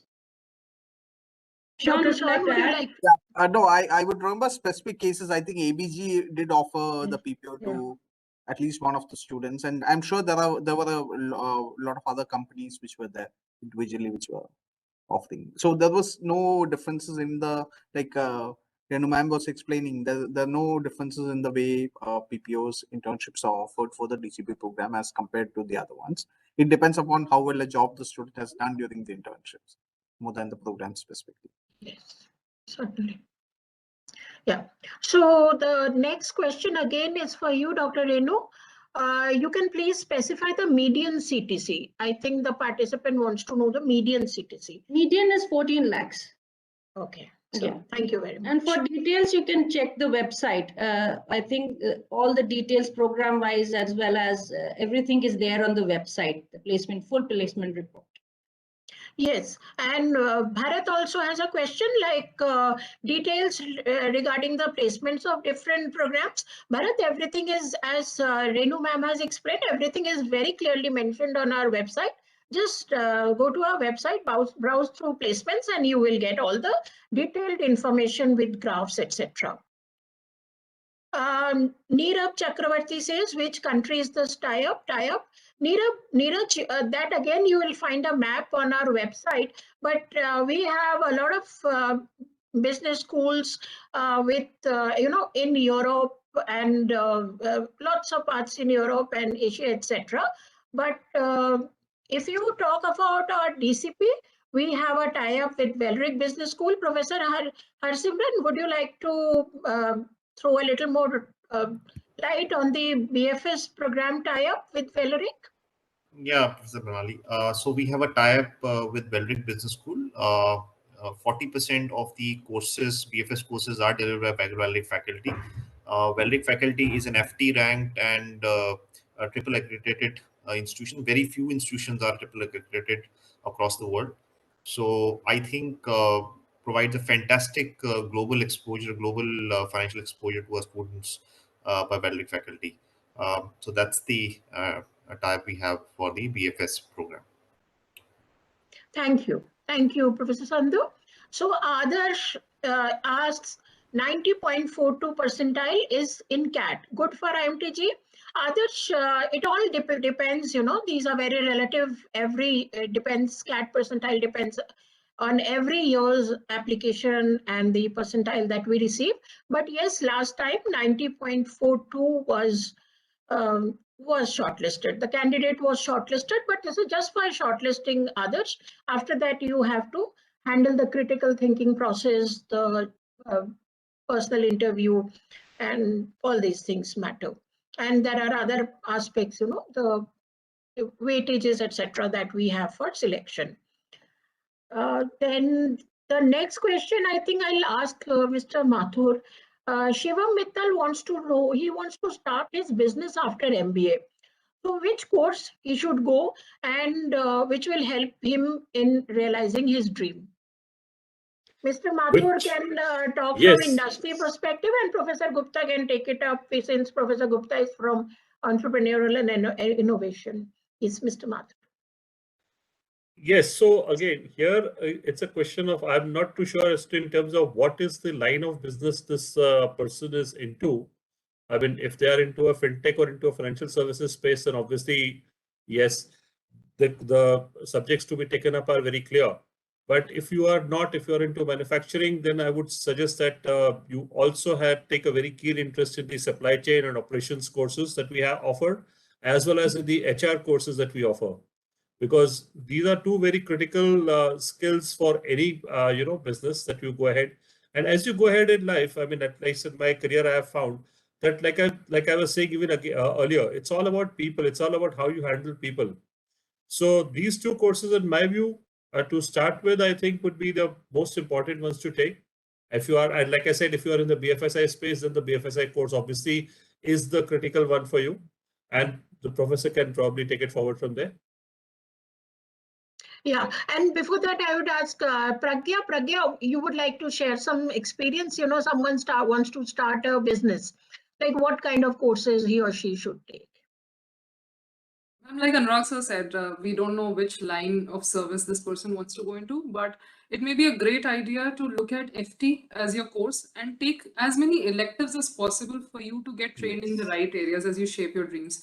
It is not necessary to, go into HR or IT focused courses, therefore, but definitely focus on FT or FS and take the right electives. Great. Professor Gupta and then Professor Harsimran. In fact, I'll ask you also. Suppose, somebody wants to start a business in fintech or say wants to start something in the financial services, what kind of courses he or she should be taking. But before that, I'll request Professor Gupta to throw some light on it. Yeah, I will put it in two parts. There are some baseline courses specifically targeted at potential entrepreneurs at some point of time. There is a course in entrepreneurship and new venture creation. There is course in entrepreneurial finance. There is a workshop delivered in terms of ideation and venture creation. Then there is an elective course, managing a growing business. So there are certain basket of courses, baseline courses, which a candidate can do, some as core, some as elective also, which are targeted towards potential entrepreneurs. And subsequently, there is a second layer, which sector you are looking at. Like Anurag rightly mentioned, operations, supply chain. These are critical areas, people-oriented skills, which any potential entrepreneur needs to be well versed with. So you look at then probably those targeted courses also, and then the baseline courses also. So that's a kind of a combination. So that's where we said one of our founding focus and the vision also is we want to develop an entrepreneurial mindset, whether you directly start off by starting a new venture or even if you join a corporate world. So I think today entrepreneurial mindset is critical both within industry or whether you start on your own right from day one. Yeah, that's very wonderful. I mean, that is exactly, it's a very good question that Shivam has asked. And in fact, this is what, in fact, I want to ask all of you, like, how are our courses, IMT Ghaziabad's programs and courses helping a person to become a good entrepreneur? So Professor Sandhu and then Professor Sean, in fact, I'll ask you about the global exposure part of it. But before that, Professor Sandhu. So I think let me be very specific on the BFS sector. if you look at the kind of startups that are happening in the VFS sector, is all disrupting the traditional businesses. And these are very small startups, and these getting very fast funding from the venture capitalists, whether it's in the wealth management space, asset management space, insurance, you name it, any sector. And these have been started with the people with experience of about as little as 2, 3, 4 years in the corporate world, and have come together. And mostly these people have a special characteristic that these are from a similar institute. So they have decided within the institute they want to start up. They work for 2, 3 years, and then they kind of start up with that mindset. And I think the kind of entrepreneurship ecosystem that has been set up across the country, it gives a very fertile kind of a thing that IMT, within IMT also you can think about ideas, and we have industry experts that come, and you can bounce off your ideas within industry expert, within IMT and the faculty, that what kind of startup you want to do, and we will be very happy to kind of push that startup within our ecosystem as well. Wonderful, wonderful. It provides a very good platform. IMT Ghaziabad actually provides a very good platform to become a good entrepreneur or to start some entrepreneurship, right? This is what you Professor Barnali, if I add just one more please. sentence. Sure. Besides the courses, a lot of our alumni are also successful entrepreneurs. Absolutely. Yes, So it goes far beyond the courses also, and they are also regularly involved, not in terms of guiding them, but hand holding some of the candidates who are looking at entrepreneurship right from the beginning as their direction. Yeah, very well said. In fact, very well said, Professor Gupta. Professor Sandhu, in fact, that is what Professor Sandhu is saying, that, if you throw a good idea, probably you have private equity investors or venture capitalists coming to the campus and, funding you, giving you Series 1 funding, or there may be a few angel investors. Yes, Pragya? I just want to highlight one of the recent most funds, the venture capitalist funds, focusing on students, called Hostel Fund, has been started by an IMT alum. And he supports not only IMT, but many B school campuses, the young entrepreneurs. So raise your hand, be part of the e-cell, and reach out to Ankur Jain. Hostel Fund is IMTians. So Thank you for bringing e-cell in this context. Great. We have this e-cell also. A lot of mentorship is done, and as Pragya is saying, funding. There are people. People are so alums are all nostalgic about their own alma mater. So they would go to any extent to do something for the next gen and for the institute. Professor Sean, I just take a minute of yours, and before I know I'm holding everyone from lunch, so I'll not take much of time, but just one question. Suppose a student does DCP program, dual country program, and wants to go for entrepreneurship. How is this going to help him? How is this program going to help? Ma'am, so just adding on to the points which many of my co-panelists had said, one is the course structure is designed, or across all programs. There is two portions which, really help. One is building of the hard skills, and second one is exposure to the soft skills part of it. So those technical skills are imparted to the courses. Specifically for DCP, if you look at it, one of the things which we try to foster here is looking at short-term and long-term projects within the country. So the way Dubai is structured is many of the companies are looking at, even if you look at normal internships, they look for people who would actually come and be part of an internship and then take it towards a job. Now, if you look at it from an entrepreneurship point of view also, this really helps the students get exposed to the different nuances of business in UAE. And in fact, we had a very recent interaction with one of our alumni who earlier used to work for Choitrams and then was with Landmark, who has actually started her own business in UAE. So we had a session with her, Gayatri Pandey, just last week. And one of the things she highlighted was her multiple internship, which she was exposed to both as part of the summer internship and the extra internships which she took up in Dubai, which really exposed her to the way of working in Dubai. And the second thing probably which I would highlight is we also foster students to network on their own. We already have a large network you can bank on. And depending upon the interest levels, the students are probably able to identify these sort of informal mentorships, which would really help them in developing their ideas and then taking it forth. So that networking part also, especially from a Dubai perspective, that really helps even beyond our IMT network. Yeah, and also your courses are super specialized courses. So if you have in your mind that, I want to start something in, say, international market or something, I mean, it's a very good course because the student will get global exposure and also will get to learn courses which will be related to different countries, right? Yes, ma'am. So the last just question. to add on, ma'am, like with the other programs, we also have this, industry experts Yes. coming in as part of all the courses. So depending upon your interest, there's an opportunity for the students to take. Yeah, in fact, you have international faculty also who come and teach in DCP program, right? Yeah. So now the last question, we'll just be taking the last question. And this is for either Mr. Anurag or Pragya or Dr. Renu, anyone can take it. So Sarthak asks, he wants to pursue a management strategy consulting career. So which is the specialization that he should go for?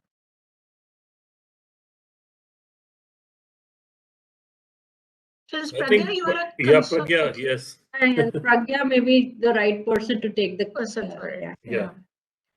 So, management strategy in management consulting, I would recommend go for combination of finance, management, and strategy. You could take as your major anything between finance and marketing, but companies tend to look at finance first and marketing second as far as strategy consulting goes. Make sure in electives you choose the right kind of programs, courses. Especially take strategy management 1, 2, at least that is what they were called in my time in your electives. A well-rounded exposure to various subjects is required if you want to move into management or strategy consulting. So focus on getting everything under your hat. So HR, IT, none can be ignored if you want to come to consulting. Thank you. Thank you, Pragya. So now I think it's time for us to wind up today's session. So the next session will be on 30th of January at this IMT. It will start at 11 o'clock. IMT Ghaziabad will be from 12:30 onwards. So this will be our director session where all the participants will get to meet our director and our one of our alumni, prominent alumni. So that will be good because you will get to know about the what the director has basically in mind. So we are very soon coming out with director cut on 30th. So do join us there. And as our alums, Mr. Anurag Mathur and Ms. Pragya have said that I should not be thanking them. So I will neither thank Anurag, Pragya or my colleagues because we all are a part of the family and that is family IMT. So all our students who are in the campus are a part of our family. So I'll neither thank them nor I will thank my IT people who are here all through the session and also our lovely admission committee students, Pranjali, and I think Abhishek also is there. So anyway, I mean, it's been lovely to have you all here, but I must thank the aspirants who wish to join IMT. And in case there is any kind of query, don't hesitate to write a mail to admissions@imt.edu. Thank you very much. Thank you. Thank you. And we extend a hand to you all to become a part of our family also. Yes. Yes, certainly. Okay. Have a very good day. I'm sorry I delayed your lunch.